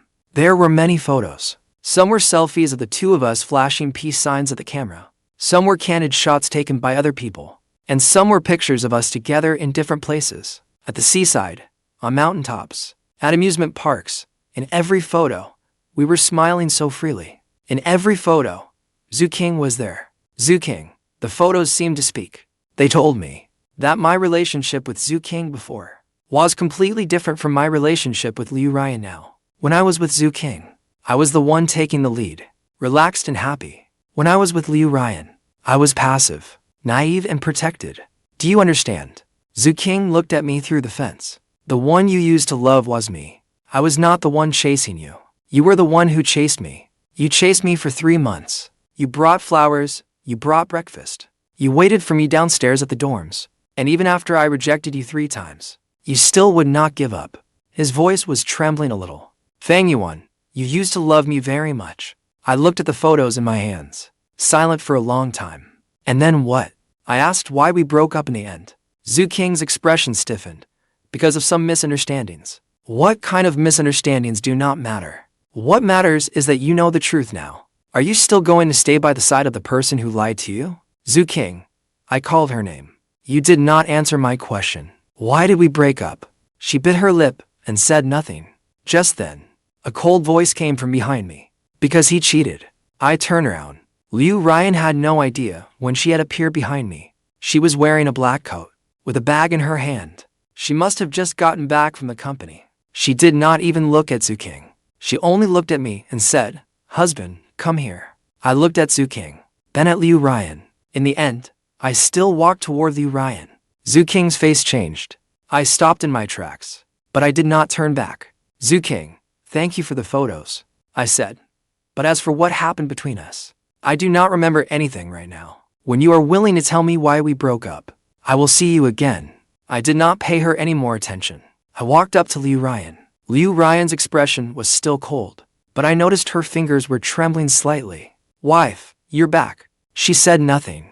She raised her hand and brushed a fallen leaf off my shoulder, then took my hand, interlocking our fingers, and led me back. Zhu Qing was still shouting something behind us, but the security guards who rushed over dragged her away. We walked back to the living room. Ruyan let go of my hand and sat down on the sofa by herself. She kept her head down and said nothing. What is it? I sat down beside her. I'm fine. You do not look fine. She was silent for a moment. Then she spoke suddenly. Why did you choose me just now? What? Zhu Qing told you so much. She even showed you the photos. You know I used to hate you. So, why did you still choose me? Her voice was very calm. Too calm. Almost unnaturally calm. I looked at her, after thinking about it, because she lied. What did she say? The breakup reason that seems unimportant is exactly the most important part. I said if she were innocent, she would have told me openly. The fact that she would not say it meant it was shameful. Ruyan lifted her head and looked at me. There was a complicated emotion in her eyes. And I added, when he insulted you, you did not even argue back. Zhu Qing said you had secretly loved me for 8 years. I did not even look at you properly. She said you were terrifying. And you did not refute a single word, because all of that was true. So I laughed. You told the truth. She lied. I lost my memory. I am not stupid. I can still tell truth from lies. Ruyan's eyes reddened. You never used to believe me. Before was before. I reached out and held her. Now is now. She buried her face in my shoulder. Her voice was hoarse and trembling. Qing will come again. Let her come. She will try to sow discord. She will try to make you remember the past. She'll try to tear us apart. I cut her off. My tone was serious. Even if I remember everything, even if I really used to hate you, that is still all in the past. Liking you now is enough for me. She trembled softly in my arms. You mean that? Really? She held me tight. She held me so carefully, so tightly, as if she was afraid that the moment she let go, I would vanish. That night, Ruyan had a nightmare. In her dream, she was calling out a name. It was not my name. It was Qing's name. Do not take him away. I shook her awake. She opened her eyes. Her whole body was drenched in cold sweat.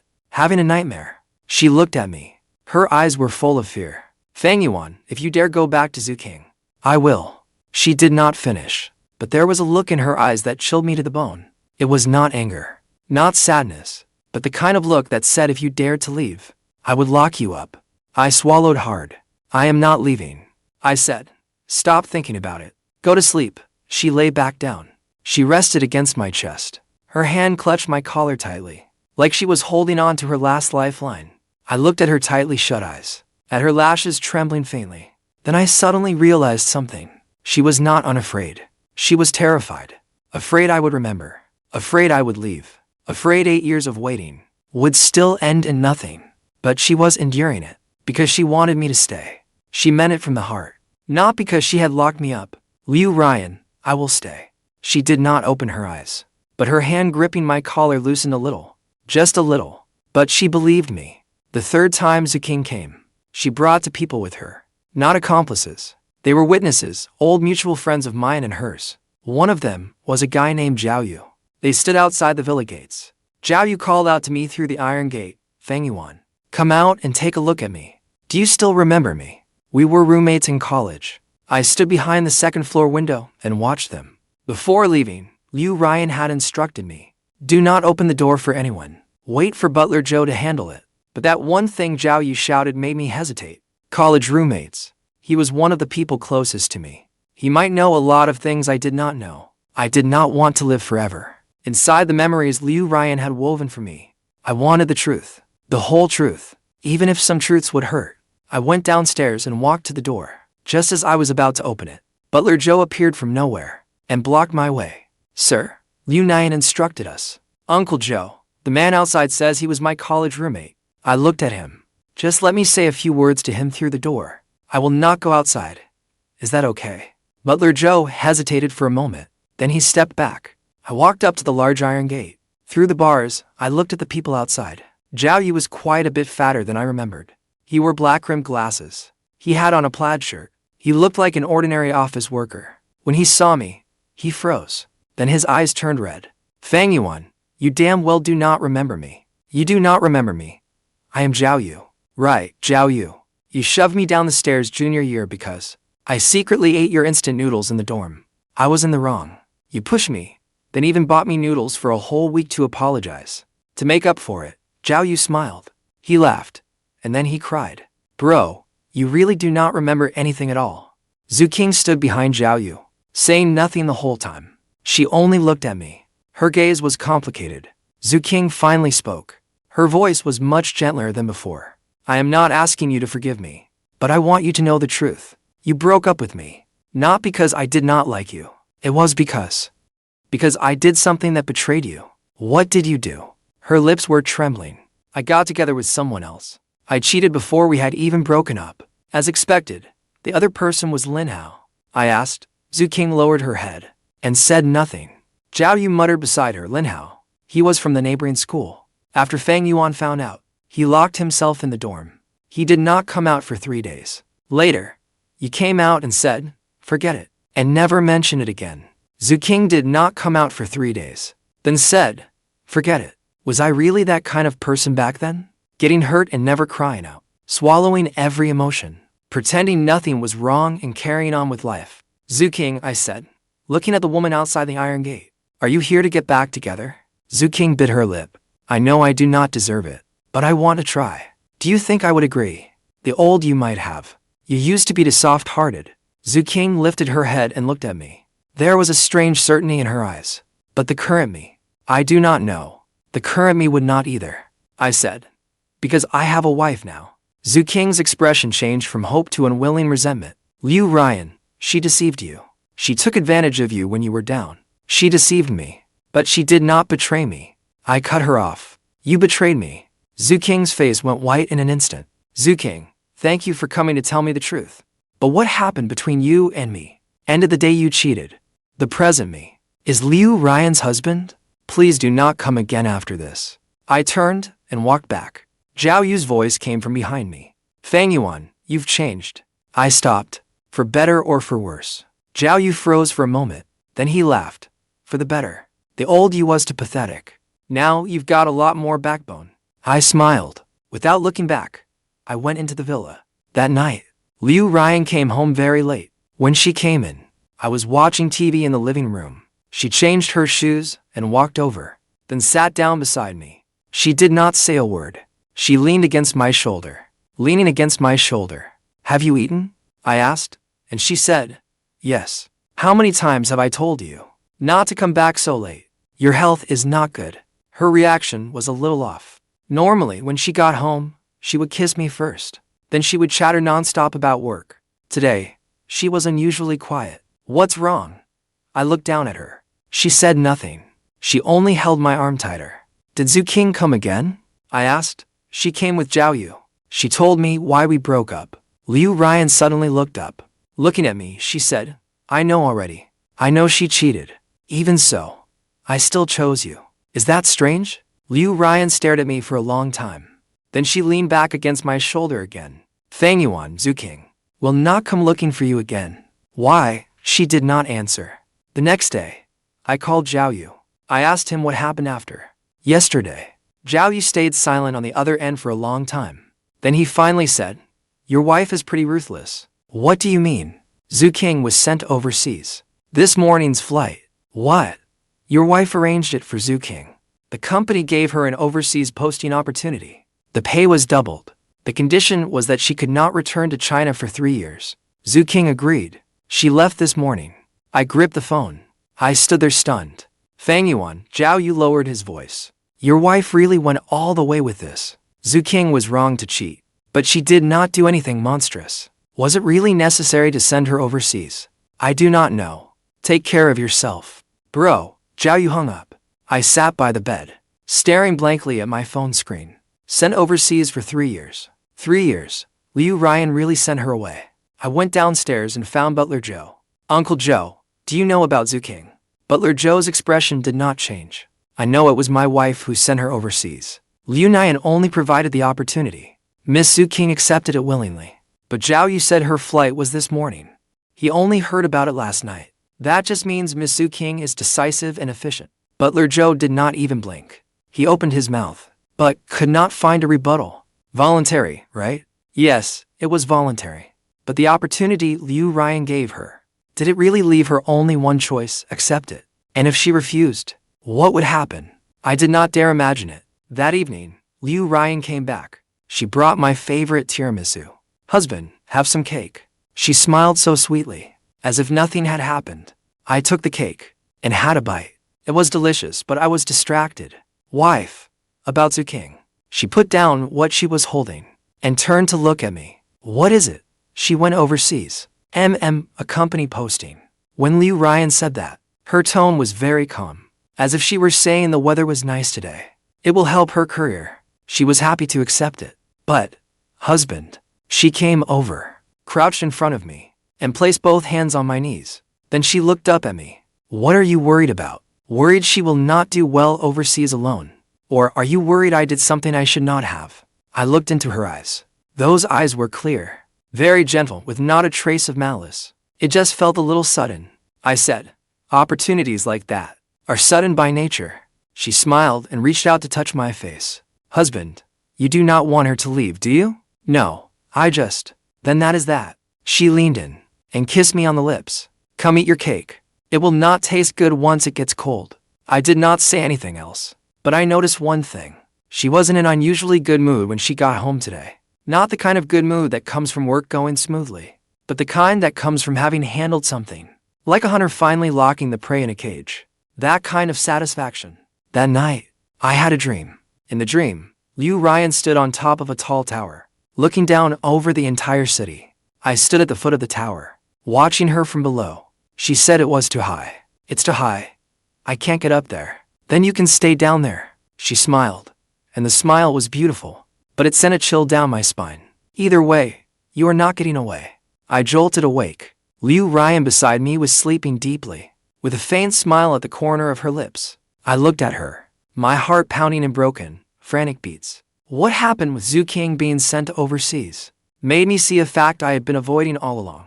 Ruyan was not an ordinary girlfriend. She was Ruyan. If she wanted something, she had to have it. If she could not keep something, she would find a way to keep it, no matter the cost. Husband, what is wrong? She rolled over, still half asleep, and found my arm. I am fine. Had a nightmare. What did you dream about? I dreamed you locked me up. She opened her eyes, watching me in the dark. Then what did you do? I did not run. She smiled. She leaned over, kissed my chin, and murmured, good boy. Then she rolled over and went back to sleep. I lay on the bed, staring at the ceiling. I did not sleep all night. Not because I was scared. It was because I was thinking about one thing. What Ruyan had done to me. If it had been someone else, I probably would have run long ago. So why was I not running? Was it because I had amnesia? Because I had nowhere to go? Or because I had already been locked in by her?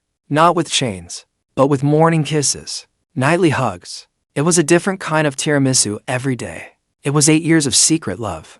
That scar she took from me, and those things tucked into the pages, old keepsakes filled with her thoughts. She had locked me in with all of it, and I did not want to fight it. I started looking into the past on my own. Not because I did not trust Ruyan, but because I realized I knew so little about her. She knew everything about me, but I knew nothing about her past. That was not fair. I started going through the other wall in her study. The things that were not about me, but about her. There were photo albums lined up year by year. I opened the earliest one. The cover read 2008 to 2010. The little girl in the photos had the small pigtails, and she was wearing a school uniform. She was standing in front of a big house. Her expression was very serious. Nothing like the smiling faces of other children. She had never liked smiling as a child. Flipping farther back, there were fewer and fewer photos. In 2012, there were only 3. In 2013, only 2. From 2014 on, there were almost none. I found a photo from her middle school years. She was standing on the podium in a school uniform, with an award certificate in front of her. Her expression was still the same. Cold, with no sign of happiness. But on the back of the photo, there was a line written by someone else. The handwriting was childish. Ruyan, model student. She was the top student in our class, but she never played with anyone else. I went through the other albums too, and found a pattern. All her photos were of her alone. There were no group photos with friends, except for the ones she secretly took of me later. She was always alone. That discovery hurt so badly it made my chest ache. Then I found her university graduation yearbook. I flipped to her page. Ruyan, for years at the School of Business. No. One in the department. No social experience. No social activities. No group photos, all blanks. The last line was her personal message. Just one sentence. Nothing worth remembering. No, there was something worth remembering. She just did not think those things were worth remembering, because she had been part of them. She always stood outside the crowd, watching everyone else have fun, while she was alone. Even when looking at me, I closed the yearbook. Ruyan, what exactly did you go through? Why did you live like an island? On the third day, I found the answer. On the bottom shelf, there was a dusty file folder. Inside was a psychological counseling record. The date was 2014. The page the counselor wrote when she was 16 said, "The client shows a clear tendency towards social avoidance, extremely distrustful of interpersonal relationships, strong defensive mechanisms. Preliminary assessment may be related to emotional experiences in childhood." The next few pages were handwritten diary entries. His handwriting was crooked, but much more childish than it is now. March 12, 2014. Today, the school counselor asked to talk to me. He asked why I did not play with my classmates. I said I did not want to. He said it was not that I did not want to. I was just afraid to. He was right. I was afraid. Every time I wanted to speak to someone else, there was a voice in my head saying, "Whose voice is this?" I do not know, but it has been there since I was little. After Mom left, it came. Mom left. I flipped farther back and found the part about my family. Dad is very good to me. He gives me money and a house, everything I need materially, but he never talks to me. He does not talk when we eat. He does not talk even when I get first place. He is busy. He always says he is busy. At home, it is just me and the nanny. The nanny talks to me, but all she ever says is, "Miss, it is time to eat. Miss, it is time for bed." No one asked me whether I was happy today, or whether there is someone I like. No one. I read all of this page by page, very slowly, as if I were afraid of missing a single word. After I finished, I put the file folder back where it was. Then I sat on the study floor, not moving for a long time. So that was it. So this was how she grew up. No one talked to her. No one cared about her feelings for long. She had everything materially, but nothing at all emotionally. So she did not know how to approach others, did not know how to show affection, and did not know what normal love looked like. The only thing she knew how to do was watch from far away and remember in silence. She collected everything about me as proof that she had lived. She was not a pervert.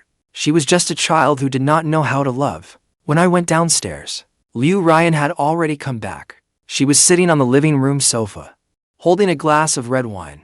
She had not drunk it, just held it. When she saw me coming down, she looked up, her expression a little tense. "You went to the study. What did you see?" "Your psychological counseling record." Her fingers tightened around the wine glass. "You should not have read that," she said, her voice tight. "Why should not I?" "Because," she lowered her head, "because you would think I am sick." "I am already sick." I walked over, crouched down in front of her, and looked up at her. "But you do not want to be sick. You tried to get better. You started seeing a therapist when you were 16. You have been trying all this time to be normal." Ryan's eyes turned red. "I am not normal yet," she said hoarsely. "I still do not know how to get along with people. I do not know how to show affection, and I do not know how to love someone." "You do," I said. "You have loved me for 8 years. You are the person in this world who knows best how to love me." Tears fell from her eyes. "Fang Yuan, you do not understand." She shook her head, her voice trembling. "You do not understand. How selfish I was to marry you when you had amnesia. How awful it was of me to send the king out of the country. And whether one day I might lock you up, because you were the one who was going to leave." I froze as she broke down crying. Not the kind of quiet sniffles, but hard, wrenching sobs. The kind she had held back for a long time, until she finally could not hold it in anymore. "I was so afraid that one day you would remember everything, and think I am terrifying, think I am disgusting, and then leave. I am so afraid I will not be able to keep you. I am so afraid of being alone again." I opened my mouth, wanting to say something, but my throat was so tight I could not get a word out. What Zhou King said was all true. She cried. "You really used to hate me. Once, you were in the cafeteria telling your friend, talking about that Ruyan from class 5, saying the way she looked at you made your whole body uncomfortable. You said you did not want anything to do with her. I heard it. I was standing behind you, and I heard it." My tears started falling too.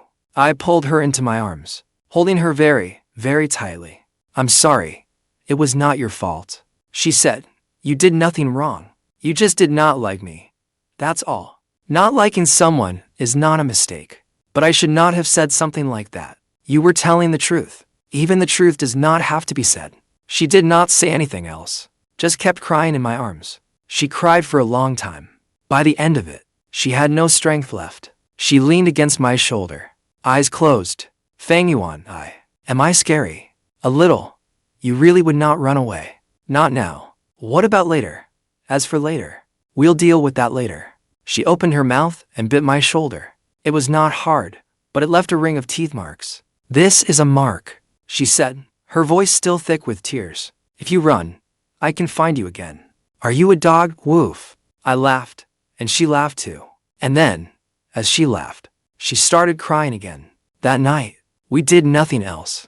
I held her and sat on the sofa. while she cried for a while, then laughed for a while, like a lunatic. But I thought this was the real her. Not that cold, distant. Liu Nian was not that cold, wildly possessive Yandere woman. Was someone who started seeing a therapist at 16. Someone who did not know how to love a person, and could only wait, and cling on in the clumsiest way possible. Like an ordinary girl chasing after what she wanted. Liu Ruyan, from now on you can tell me anything. Tell me whether you are happy, whether there is someone you like, or whether there is something you hate. I said. Before, no one ever asked you. Now someone does. She looked at me, her eyes red and swollen. After that day, she seemed to change a little. Not quite so tense anymore. Not quite so careful and guarded. Sometimes she would act spoiled. Sometimes she would make a scene for no reason. Sometimes she would act like a normal girlfriend and argue with me, even though she was still outrageously possessive. Even though she still got jealous whenever someone looked at me for 2 seconds too long. And even though, as for Zhou Qing leaving the country, she still would not admit she had done it on purpose. But she started trying to tell me whether she was happy that day, what annoying thing had happened to her, or which business partner at the company had gotten under her skin. She was learning how to love someone. And I was learning too. Learning how to accept someone who had spent so long loving me in this way. Learning how to answer that love. Learning how to let her know that this time, she was not alone anymore. On the 42nd day after that, I remembered. It was not some earth-shattering flash, or some dramatic scene. It was just while I was brushing my teeth one morning, looking at myself in the mirror, when I suddenly recognized this face. Not the kind of recognition that says, that's Fang Yuan, but the kind that says, that's me, the man I have been for 26 years. That kind of recognition. The person in the mirror was no longer a stranger. It was as if the plug had been pulled from the basin of my memory, and everything came flooding back at once. Elementary school, middle school, high school, college, work. Every moment Zhou Qing had ever appeared in my life. Every sleepless night after Zhou Qing left. Liu Ruyan.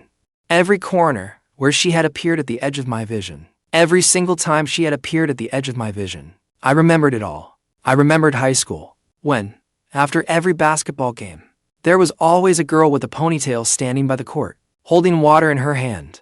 She never handed it to me first. She just stood there and waited for me to walk over. And every time, I walked right past her, taking water from some other girl instead.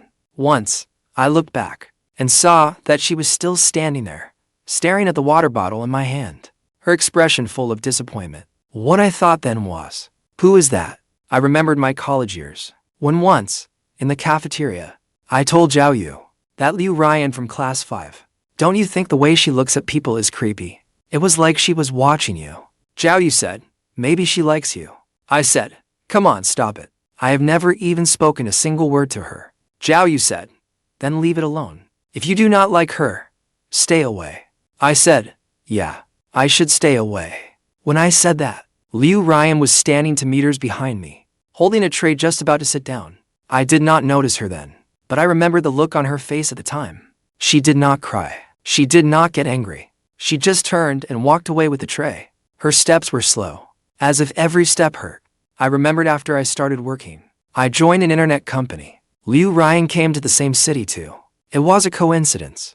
It was because the graduate program she got into took her 3 tries, and the school was right next to my company. She would sometimes show up at the cafe downstairs from my company, sit in the corner, order an Americano, and stay there all afternoon. I thought she just liked that cafe. Only now do I understand that she liked me. I remember the last time I saw her. At that intersection, I was crossing the street when a truck ran the red light and came barreling toward me. Someone shoved me from behind. I stumbled and went flying, landing hard by the roadside. When I turned back, I saw Liu Ruyan on the ground, her arm scraped by the truck, blood pooling everywhere. I rushed over and shouted, Liu Ruyan. Liu Ruyan opened her eyes, saw it was me, and smiled. Not a bitter smile, but a relieved one, as if she had finally confirmed one thing, that I was fine, so it did not matter if she got hurt. Then she passed out. I stayed by her side at the hospital all night, waiting for her surgery to finish. The next day she woke up. I asked her why she had shoved me aside. She said she did not know. Her body moved on its own. I said thank you. She looked at me, and there was hope in her eyes. It was like she was waiting for me to say something else. I said nothing. I turned and left. Because back then, I had only just broken up with Zhou King. I somehow felt all women were the same. Anyone who came close to me had an agenda, including Ruyan, including the person who saved me, the one who almost lost half her life because of it. When I remembered all that, my toothbrush was still in my mouth. Foam dripped from the corner of my mouth, landing in the sink. I looked at myself in the mirror, not moving for a long time. Then I rinsed my mouth, wiped my face dry, and walked out of the bathroom. Ruyan was still asleep. It was the weekend, so she did not have to work today. She was sleeping deeply. Her hair was spread across the pillow, and her face was buried in the blanket. Only half her face showed. She did not sleep very gracefully. There was even a little drool at the corner of her mouth. She was nothing like her usual cold, untouchable image. I stood by the bed, watching her for a long time. 8 years ago, in the library, she picked up a copy of The Little Prince and decided she would marry me. 8 years later, she finally got what she wanted. She took the most desperate route, waiting until I lost my memory, then tricked me into marrying her. She wrapped me in all her tenderness and possessiveness, trapping me by her side. But what if I had not lost my memory? What if I were still the old Fang Yuan? The Fang Yuan who had thought of her as a gloomy, frightening girl. The Fang Yuan who, after she pushed me away, only said thank you and then walked away. Would she ever have waited for me in this lifetime? Probably not. She knew that better than anyone. That was why, when I lost my memory, she seized the chance. Even if people called it a fake marriage, even if they said she was crazy, even if there was a risk that, once I remembered, I would hate her, she still had to do it. This was her last gamble. I sat down on the edge of the bed, moving very lightly, but the mattress still dipped a little. Ruyan stirred, half asleep. She opened one eye. "You're awake," she said hoarsely. "It is the weekend today. Why are you up so early?" I remembered. The air seemed to freeze. She opened both eyes and looked at me. I remembered everything. I said, high school, college, work, all of it.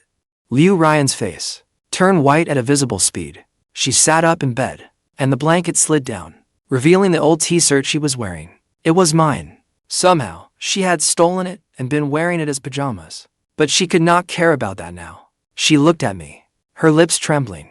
"Why you?" Her voice shook. "What did you remember?" I remembered all the bad things I had said before. Remembered you pushing me away, and how I did not even say a word of concern. I remembered what a bastard I had been. She shook her head. "You're not a bastard. I let you love me all by yourself for 8 years, and never gave you a response. If that does not make me a bastard, what does? You had no obligation to answer me." Her voice was thick with tears. "Liking you was my own choice, but you got hurt because of me." I asked, "Aren't you afraid I'll leave?" Her face turned even paler. I remembered her saying, "I'm so afraid that one day you'll remember everything, that you'll think I'm terrifying, that you'll think I'm disgusting, and then you'll leave." That is what she's afraid of right now. She was so scared she was trembling all over. "Will you?" she asked. Her voice was very, very soft, like dandelion fluff scattered by the wind. "Will you leave?" I did not answer. I reached out. I held her face in my hands. My thumb brushed the tears from the corner of her eye. Then I smiled. "Ruyan, let's make a deal." "What kind of deal?" "I won't hold it against you for tricking me into marriage, but you have to agree to one condition." "What condition?" "From now on, you are not allowed to shoulder everything alone anymore. If you are unhappy, say it. If you're hurting, say it. If you're jealous, say it. Don't keep anything to yourself. For those 8 years, you'll have to spend the rest of your life paying it back." She froze, and tears started falling in big drops. "Why you're not leaving?" "When did I ever say I was leaving?"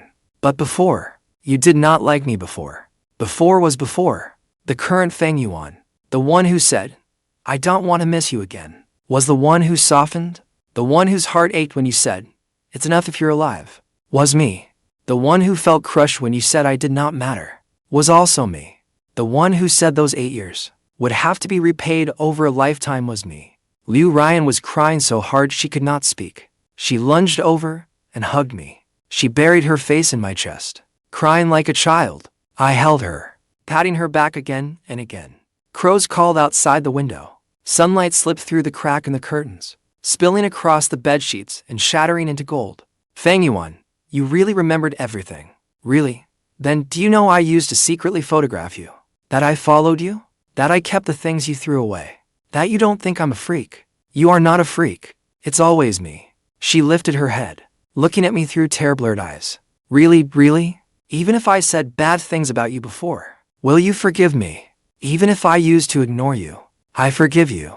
Even if I used to be a bastard. She froze for a moment, then laughed through her tears. You are a bastard. Then I'm your husband. She tucked her face back into my chest and murmured something softly. What was that? I did not catch it. She raised her voice a little. I said, husband. I smiled. Wife.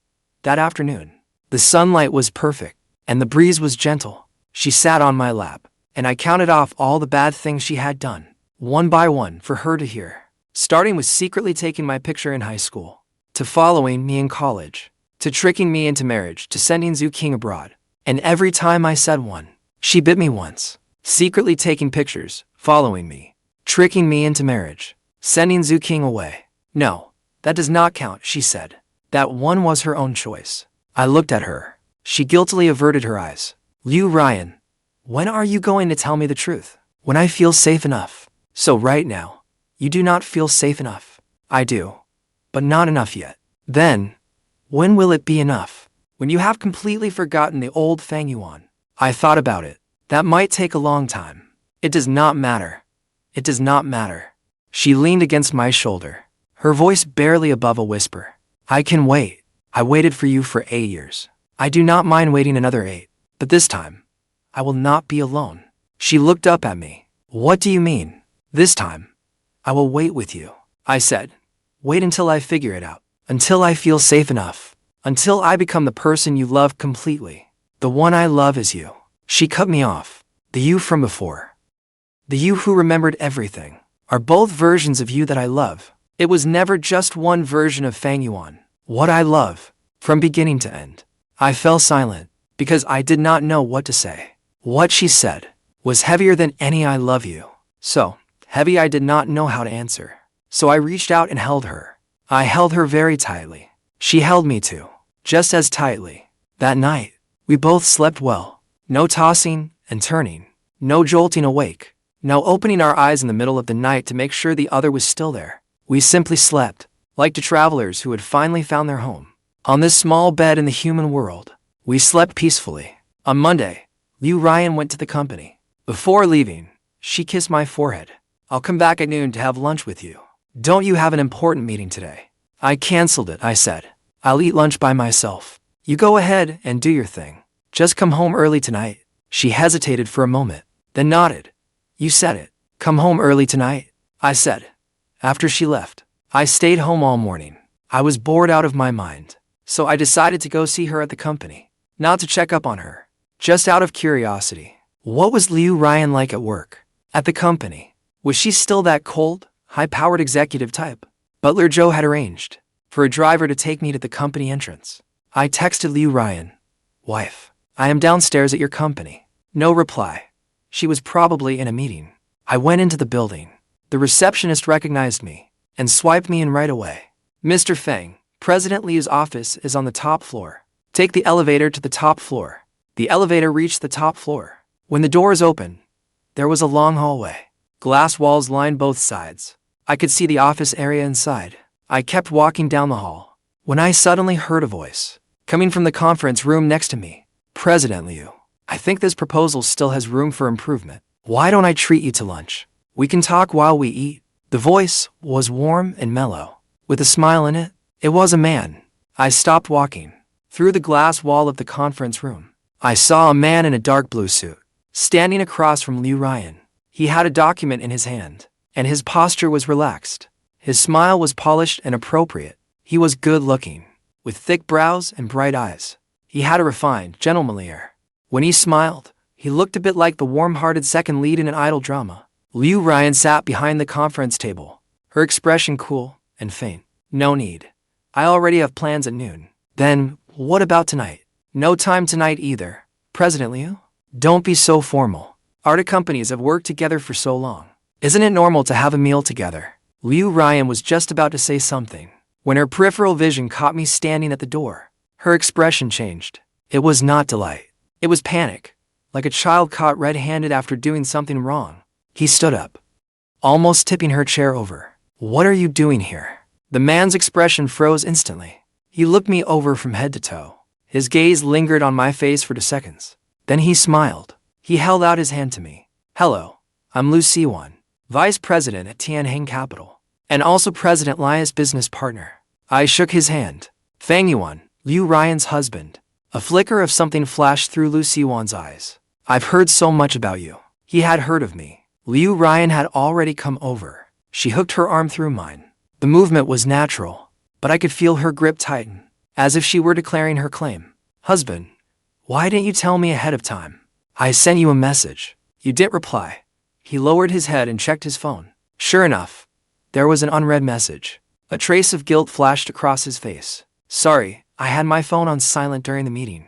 Liu Siyuan stood to the side, watching us interact. The smile on his face did not change, but I noticed his fingers slowly tightening. President Liu, you're married. Yes. When did that happen? Recently. Congratulations. Liu Siyuan smiled, but it did not look very sincere. Then I won't interrupt your lunch plans. We'll set something up another day. With that, he turned and left. His leather shoes struck the floor, making a steady, rhythmic sound. I watched his retreating back, feeling that something was off. Husband, Liu Ryan shook my arm. What are you looking at? He likes you. Liu Ryan froze for a moment, then smiled. You're jealous. No, your ears are red. Husband, you're so cute. She tiptoed up and kissed my cheek. But you're overthinking it. As just a business partner, I know there's nothing between you two, I said. But the way he looked at you was wrong. Liu Ryan blinked. Just like the way I look at you is different. The way you look at me says you want to devour me, and the way he looks at you says he wants to claim you. Liu Ryan was silent for a second, then laughed. Fang Yuan, if you can be that good at describing things, then describe me some more. I'm listening seriously too. She looped her arm through mine and walked toward the office. Come on, husband. Let me show you around my office. That noon, Liu Ryan really did not go out to eat. She had food delivered to the office. We sat across from each other and ate. Halfway through the meal, she suddenly set down her chopsticks and looked at me seriously. Husband, don't worry about Liu Siyuan. I'll transfer him out in 2 days. Transfer him. He'll switch the contact person. Isn't that a bit much? I set down my chopsticks. I was just saying it casually. He did not do anything outrageous. Liu Ryan looked at me, her expression serious. You are upset. I am not. You are. He said that when your ears turn red. It means you're either shy or jealous. If you do not like him, then I will not let him appear in front of you. I opened my mouth, wanting to say there was no need to go this far. But looking at her serious expression, I suddenly felt that if I said it wasn't necessary, she would only worry more. Do whatever you want, I said. She smiled and picked up her chopsticks again to keep eating. I thought that was the end of it. But the next day, Liu Siyuan showed up at the villa gate. He did not ring the doorbell, just stood outside the iron gate. When he saw me watering the flowers in the garden, he waved at me. I set down the watering can and walked over. Mr. Liu, how did you know I live here? Liu Nian's address is not exactly a secret. He smiled, slipping his hands into his pockets, looking casual and at ease. I came here specially to see you today. To see me, yes. He leaned against the iron gate, looking at me. I want to tell you something. What is it? I like Liu Ryan. I looked at him, saying nothing. I know you are married, but I still need to tell you. I am not giving up. Liu Siyuan's expression was very serious. I have liked her for 3 years. From the very first day she took over Liu Group, I noticed her. She is smart, decisive, and full of drive. She is the most outstanding woman I have ever met. And then she smiled, and I decided to pursue her. Fair competition. I looked at him, and suddenly found it a little funny. Mr. Liu, she is already married. Marriage does not mean anything. She married you because you had amnesia. I know that. My expression went cold. You investigated me? Not investigated. Just learned about you, Liu Siyuan said calmly. I know you did not like her before. She married you when you were vulnerable. How long do you think a marriage like that can last? Once she loses the novelty, or once you remember the past again. Mr. Liu, I cut him off. You said you liked Liu Ryan for 3 years, right? Then do you know about the scar on her right wrist? Liu Siyuan froze. What scar? What caused it? I said she got it while trying to shove me away. A car scraped her arm, and she needed more than a dozen stitches. The scar is long and ugly. She never shows it, because she thinks it looks bad. I looked straight into Lu Siyuan's eyes. You do not know. Because what you like is not her as a person. You like the fact that she's the president of Liu Group. You like a label. Lu Siyuan's expression changed. And this so-called fair competition of yours. I said that showing up to stir trouble after someone is already married is not fair competition. That is not competition. That is bad manners. I turned and walked back. Behind me, Lu Siyuan's voice came again. Fang Yuan, you will regret this. I did not look back. When I walked into the living room, Butler Zhou came up to meet me. Sir, that stranger just now. I said, do not let him near the front gate next time. I went upstairs and changed clothes. Then I texted Ruyan. Wife, come home early today. She replied instantly. What's wrong? Nothing. I miss you. There was a 9-second silence on the other end. Then she sent a voice message. I played it, and her voice was laced with a smile. Fang Yuan, are you jealous? I am not. Then why do you miss me? Does a husband need a reason to miss his wife? She sent another voice message. This time, it was a laugh. The kind that sounded beautiful.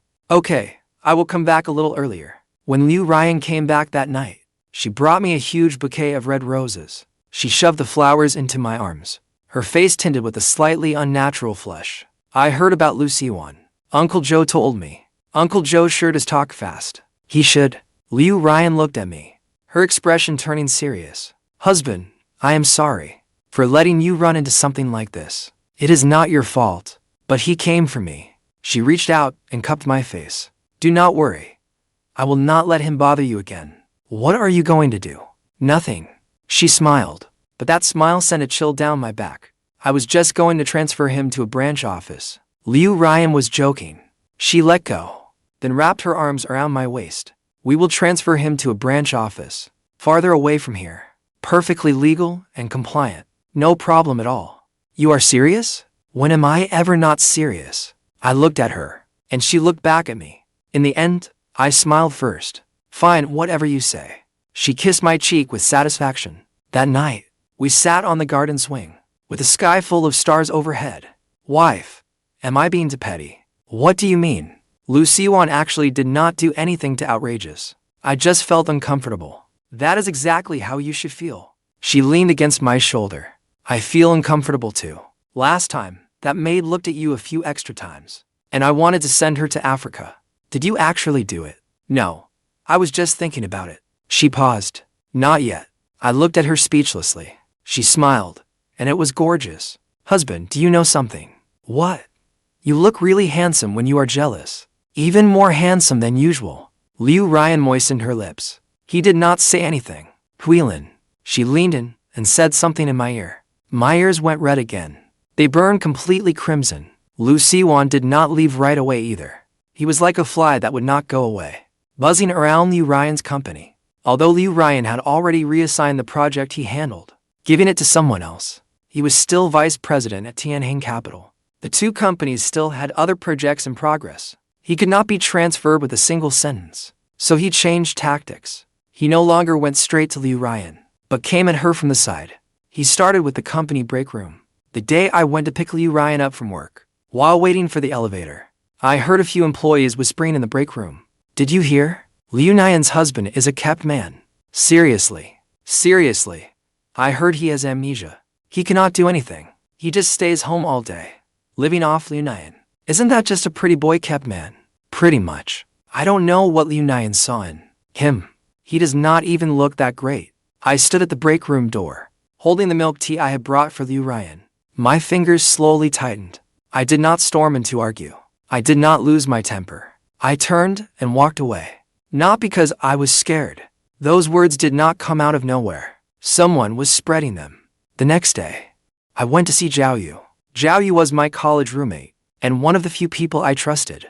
He worked at a PR firm, specializing in public opinion analysis and crisis management. I asked Zhou to look someone up.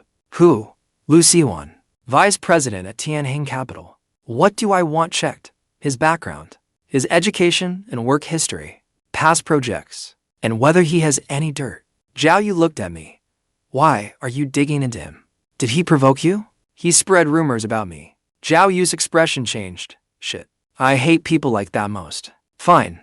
Within 3 days, they'll dig up even the color of his underwear. 3 days later, Zhou handed me a thick report. Siyuan was 32. On the surface, he was a returning elite, but his bachelor's degree was from a second-tier university. His master's degree was from a one-year degree mill program in the UK. After returning to China, he got into Tianjin capital through family connections. His work ability was average, but he was extremely skilled at office politics. Within 3 years, he pushed out to rivals and climbed to the vice president position. Most importantly, he had once been warned by a former company for sexual harassment. Although no formal case was filed, Zhou dug up the internal disciplinary notice. I looked through the report, and I had a clear idea of what I was dealing with, but I did not plan to use the stuff to go after him. Not because I was soft-hearted. It was because if I used his dirt against him, I would be dragging myself down to his level. I was going to do it the honest way. I dug out again that mall investment attraction project proposal. It was a project I had already been working on before I lost my memory. Later, it was shelved for reasons I could not remember. Now that I had remembered, it was time to pick it up again. It was time to get back to work. I was not a kept man. Before the amnesia, I had been deputy general manager at Fang Group. The projects I had handled were worth more than 1 billion yuan. I was going to make the people gossiping in the break room see that I was not Liu Ryan's kept man. I was his partner, someone who could stand beside him. Over the next 2 weeks, I left early and came back late every day. At first, Liu Ryan was very uncomfortable with it. She was used to coming home and seeing me every day. Now, when she opened the door, the living room was empty. It was obvious from her face that she wasn't happy. "Husband, what have you been so busy with lately?" "What work? Making money to support you, of course." I kissed her on the cheek. "I can't actually let people say I'm a kept man, can I?" She frowned and said, "You are not a kept man anymore." "It does not matter." "It does matter." Her eyes turned cold. She said, "You do not need to worry about it. I will handle it myself." She looked at me. Her lips pressed into a thin line. "Fang Yuan, are you planning something big?" "Something like that."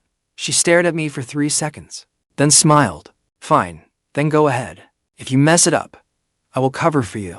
Can you at least hope for the best for me?" "I do hope for the best for you. But if I mess it up, I will always be here to catch you." I smiled and ruffled her hair. This woman is all sharp words and a soft heart. By the 3rd week, the mall investment attraction project had made a breakthrough. We had secured a major brand, one of the top 3 chain cinemas in the country. They signed a 10-year contract. Once that news got out, the other brands started signing 3 times faster. Not because I was that incredible, but because I was Fang Yuan. The Fang Yuan I was before I lost my memory. Had spent 10 years building up connections and resources. Although some people later thought I was done for, when I appeared before them again, with sincerity and professionalism, those doors opened again, one by one. On the day the project was officially signed in the 4th week, Liu Ryan came. She was wearing that white tailored suit, her hair down, with light makeup on. She stood in the crowd at the signing ceremony, her eyes following me the whole time. After the signing, I walked over to her. "So, how was your husband? Pretty good, right?" She looked me up and down, and the corners of her mouth slowly curved upward. "Not bad. Not bad. Very good." She leaned closer and whispered in my ear, "I'll reward you tonight." My ears turned red again. The day after the signing ceremony, the gossip in the break room vanished. Not because I went to argue with them, but because facts speak louder than words. A man who had signed a 10-year contract and landed a 30 million yuan project was not a pretty boy kept man, and was not living off a woman. Liu Siyuan never appeared in front of me again. I heard he was transferred to a branch office in another province, where he was put in charge of a project with a terrible foundation that would keep him busy for a while. When Butler Zhou told me about it, I glanced at him. "Did my wife arrange this?" Butler Zhou did not even blink. Mrs. Fang said the branch office was short-staffed, and Mr. Liu was highly capable. He was the most suitable choice. "Is this a promotion or a demotion?" "A lateral transfer." Butler Zhou paused. "But moving from headquarters to a branch, and from core business to support work, in general, that is usually what it means." Butler Zhou then withdrew. I sat on the sofa and thought for a long time. Then I sent Liu Ryan a message. "Wife, about Liu Siyuan." "Thank you," she replied instantly. "For what?" "It was just a normal personnel transfer." A normal transfer. "Really? I know it is." There was silence on the other end for a moment. Then another message came through. "Husband, You have been getting smarter and smarter lately. I have always been smart. Before, I was a naive, sweet fool. Now I am a little fox. So which do you like better, the naive sweet fool or the little fox? She sent a sticker. A wolf carrying a rabbit in its mouth. I like both. Either way, you are mine. I looked at the sticker and laughed. This woman was always like this. No matter what I became. Whether I was amnesiac or had remembered. Naive and sweet. Or sly like a little fox. In her eyes, I only ever had one identity. After the mall project signing, life returned to peace. Liu Ryan's company business kept growing steadily. And my project was moving forward smoothly. Every morning, she went to work. And I went to negotiate partnerships. At night, we came home together, ate dinner, and watched TV. We bickered a little, then went to sleep. Our days were as plain as water. Plain and ordinary, but sweet to the taste. One day, while I was tidying the study, I found our original marriage certificate. In the photo, I was wearing a hospital gown. My hair a mess. My expression blank and lost. She was standing beside me. The corners of her mouth slightly lifted. Her eyes full of laughter. The same scene looked completely different to me now than it had back then. Back then, when I looked at this photo, I thought her smile looked strange. Now, when I look at this photo, I think her smile looks so happy. But I also think I owe her a proper proposal. Not a marriage you tricked me into while I had lost my memory. Not signatures scrawled in a daze from a hospital bed. But one where I remember her clearly. Know her, understand her, and, knowing I want to spend my life with her, I knelt on one knee and asked her, seriously and formally, will you marry me? I spent a week preparing. First, the ring. I found a custom jewelry shop and drew the design myself. A platinum ring with the words 8 years engraved inside. 8 years of secret love. 8 years of waiting. 8 years for one result. Then came the venue. I did not choose some luxurious hotel or a romantic beach. I chose the place where we first met, even though I did not remember it. It was important to her. That place mattered a great deal. The high school library, or rather, what that building had become after being renovated. The old high school had relocated, and the campus had been turned into a cultural and creative park. But the library building was still there. The outer walls had been repainted, and inside it had become a bookstore. I contacted the bookstore owner and reserved the place for the evening. The setup was simple. White balloons, warm yellow string lights, rose petals scattered on the floor, and a small table placed in the aisle between the shelves. His favorite flowers were on the table. Then came a surprise from the owner. He dug out the old archives from the library years ago and found the borrowing record for September 1st, 2016. The Little Prince, borrowed by Liu Ryan. That day, when the book fell to the floor, she met me, the one who picked it up for her. I made a copy of that borrowing record and tucked it into the gift box. Everything was ready. That night, I told Liu Ryan I was taking her somewhere. Where? A secret. What are you up to now? You will know when we get there. She looked at me suspiciously, but still changed clothes and went out with me. After 40 minutes on the road, we arrived at the Cultural and Creative Park. When Liu Ryan got out of the car and saw that building, she froze. This is the high school library. I took her hand and said, come on. I pushed open the bookstore door. The moment the lights came on, Liu Ryan stopped in her tracks. Fang Yuan, don't say anything. Come with me. I held her hand and led her past the shelves, past the aisle covered in petals, until we reached the little table. She looked down at the flowers on the table, and her eyes were already turning red. What are you doing? I let go of her hand and took the ring box from my pocket. I knelt on one knee. Liu Ryan swayed slightly, as if something had struck her. Liu Ryan's tears fell. I know we already have a marriage certificate. I also know you do not care whether there was a proposal. But I care very much, because the last time we signed the papers, I did not remember anything. I did not even know who you were. This time is different. This time, I remember you. I remember everything. I remember the way you stood by the basketball court in high school. I remember the way you secretly looked at me in the cafeteria. I remember the way you shoved that car away. I remember the way you married me after I lost my memory. I remember everything. So, I want to ask you face to face, seriously, and with a clear head. I opened the ring box. Inside lay the ring, along with a copy of that borrowing record. When Liu Ryan saw that sheet of paper, she broke down completely. Liu Ryan, will you marry me? She covered her mouth, tears streaming down her face. She could not say a word. I knelt on the floor, looking up at her, my heart pounding with nerves. She cried for a long time, then finally nodded hard. Say it. Do not just nod. Nodding does not count as yes. She almost shouted it out. I do. I smiled. I took the ring out of the box, took her hand, and slowly slid it onto her ring finger. Then she rushed into my arms, crying like a fool. Fang Yuan, you bastard. How am I a bastard again? These are happy tears. Those still count. She punched me once, then buried her face in my shoulder. Who told you to go and do all this? What a waste of money. Not a waste. I only spent it after 8 years. Not a waste. She cried even harder. The owner hid behind the counter, quietly snapped 9 photos, then silently turned off the lights. Only the warm yellow string lights above the shelves were left glowing. In that former high school library, in the place where she had picked up The Little Prince, and where I had picked up the book for her, we held each other for a very, very long time. On the way home, Ruyan kept staring at the ring on her hand, turning it over and over. 8 years. She read the words engraved inside and asked what you meant by them. You secretly loved me for 8 years. I waited 8 years to finally get you. And just like that, she was crying again. Do you really cry this easily? I handed her a tissue. I am not crying.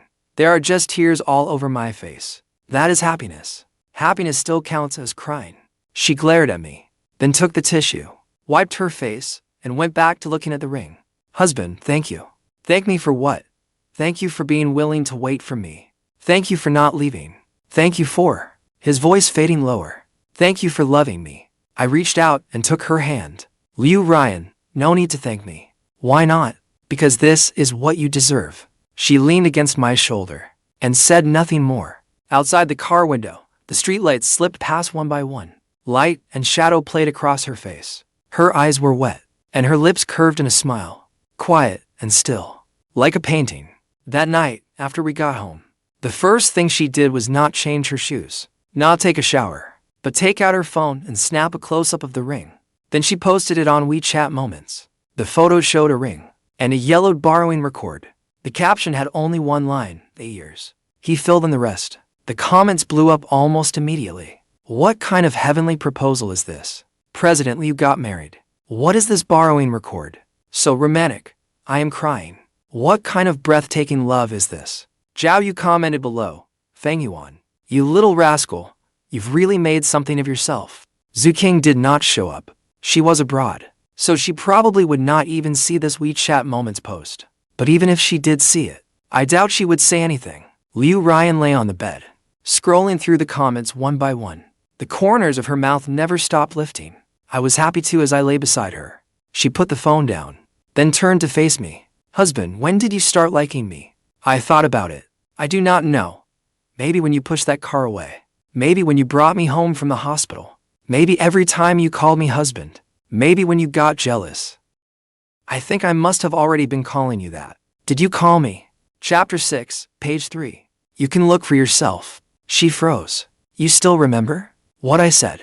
I remember all of it. She looked at me, her gaze soft as melted sugar. Fang Yuan, I like you so much. I know. I smiled. You started liking me when you were 16. Not that kind of liking, but this kind. She said seriously. Back then, liking you was the kind of love that took all my strength and hurt like hell. Now, liking you is easy, natural. The kind of liking I can simply enjoy. Back then, loving you meant I had to have you. Now, liking you means I am so glad I got you. I looked into her eyes, said nothing, then leaned in. As for what happened that night, I will not go into details. We did not fall asleep until very late. By then, it had already been 3 months since the proposal. A lot had happened in those 3 months. Qing's work abroad was going smoothly. I heard she got promoted. She even started dating a local boyfriend. She seemed to be doing well. She once sent me a message, saying, "Thank you for rejecting me back then. Otherwise, I would never have met the person I am with now." I replied, "Wishing you happiness." She sent back a smiling face. Zhou Yu got married. Ruyan and I went to the wedding. At the wedding, Zhou Yu drank too much. He grabbed my hand and said something that made me laugh and cry at the same time. Brother, the best thing you ever did in your life was losing your memory. I was speechless. So everything I did before that was wrong. What you did before was right too, but not as right as now. He gave a drunken belch. Back then, you were a good person. Now you are a happy good person. There is a big difference. In a way, he was right. After Siyuan was transferred to a branch office, his performance never really improved. The higher-ups at Tianheng Capital gradually lost patience with him. I heard they were considering moving him to another platform to develop there. To put it plainly, that means firing him. I did not kick him when he was down, and I did not gloat. That man had completely disappeared from my life. As for Ruyan and me, our days were still plain and ordinary, but sweet in just the right way. Every morning, she still refused to get out of bed. I had to coax her for ages before she would get up. When she was lazing in bed, she would bury her face in my shoulder. She mumbled that she would sleep for 5 more minutes. Then she would not get up for 50 minutes. I tried forcing her out of bed. In the end, she shoved me back onto the bed and held me there, not letting me move. She said, "You are sleeping with me." I tried getting up first, but with sleepy eyes, she reached out blindly for me. When she could not find me, she started calling for husband. Her calls for husband got louder and louder. She could even call me back from the kitchen to the bedroom. In the end, I gave up. Fine, I will just stay in bed with you. During the day at the company, she was still that icy, aloof president. In meetings, no one dared meet her eyes. When reporting work, no one dared waste a single extra word. But every noon, she would text me. Sometimes it was a photo of lunch, with the caption, "What did you eat?" Sometimes it was a complaint about that supplier today. During negotiations, she got so annoyed she kept checking her watch. I told her to take it off. Sometimes it was just a meme. A cat saying it missed you. When I got home at night, she would call for husband while changing shoes at the door. "You are back." Whether I was in the living room or not, she would still call out. If I was there, she would trot over and hug me. If I happened to be upstairs and did not hear her, she would call me, "Husband, I am home. Why are you not answering me? I am upstairs. I did not hear you." Well, you hear me now. You heard me. Then what should you say? "Welcome home." No, that is not right. What should you say? Say, "Wife, I missed you. I just said that to you at noon." That was for noon. Say it again at night. I was speechless, but I obediently said, "Wife, say it. I missed you too." Satisfied, she hung up. One night, she was lying across my lap when she suddenly asked a question. "Husband, do you regret it?"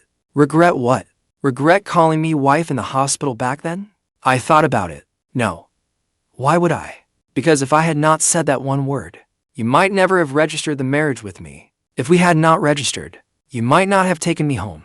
If you had not taken me home, I might never have found your diary. If I had not found your diary, I might never have known that you had liked me for 8 years. I might never have felt heartache for you. If I had not felt heartache for you, I might never have fallen in love with you. I looked down and saw her smiling. So you see, it all started with that one word, wife. She looked at me, her eyes turning red again. Do you believe me now? I am not crying. Your eyes are red. That is the light. The light is white. Fang Yuan, can you stop exposing me every time? No.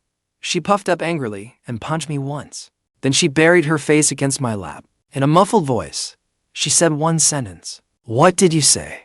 I said, "You too." Me too. What? I also started from that one word, wife. And only then did I feel like the world had suddenly become beautiful. My fingers slid through her hair, combing it gently, stroke by stroke. Ruyan, I never used to believe in fate. And now I do. Why? Because if it were not fate, how could I have happened to be there that day? Happened to lose my memory? And happened to see you first? And happened to call you wife? Then what if the first person you saw was a nurse? Then I would have called the nurse wife too. She jerked her head up. Her eyes turned dangerous. Say that again. I was kidding. I quickly pushed her head back down. If the first person I saw had been a nurse, I still would not have called out. I am not the kind of person who calls everyone wife. Then why did you call me that? Because you are wonderful. Seeing you made my brain short circuit. She froze for a moment. Then she laughed. I can accept that reason. She was quiet for a while. Then she spoke again. Fang Yuan, let me ask you this. It would have been nice if we had met back in high school. We did meet in high school. Not that kind of meeting. The kind where you would take the initiative to talk to me, to become friends with me, to actually like me. I was silent for a few seconds. That is not certain. Why? Because I was immature back then. The me back then might not have been worthy of you.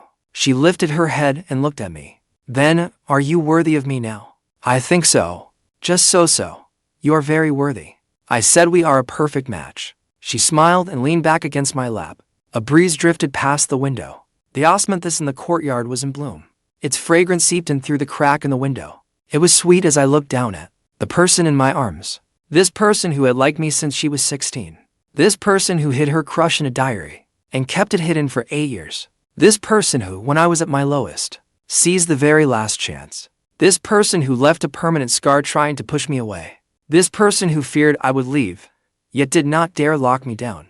This person who clearly had no sense of security inside, but still tried hard to learn how to trust me. I finally became the main character in her story. Not the one standing outside the crowd, forever out of reach, but the one who could kiss her forehead every morning, receive her messages every noon, and hear her say, "I am home," every night. Ruyan, thank you. Thank you for never giving up on me. She did not answer, but I could feel her smile against my leg.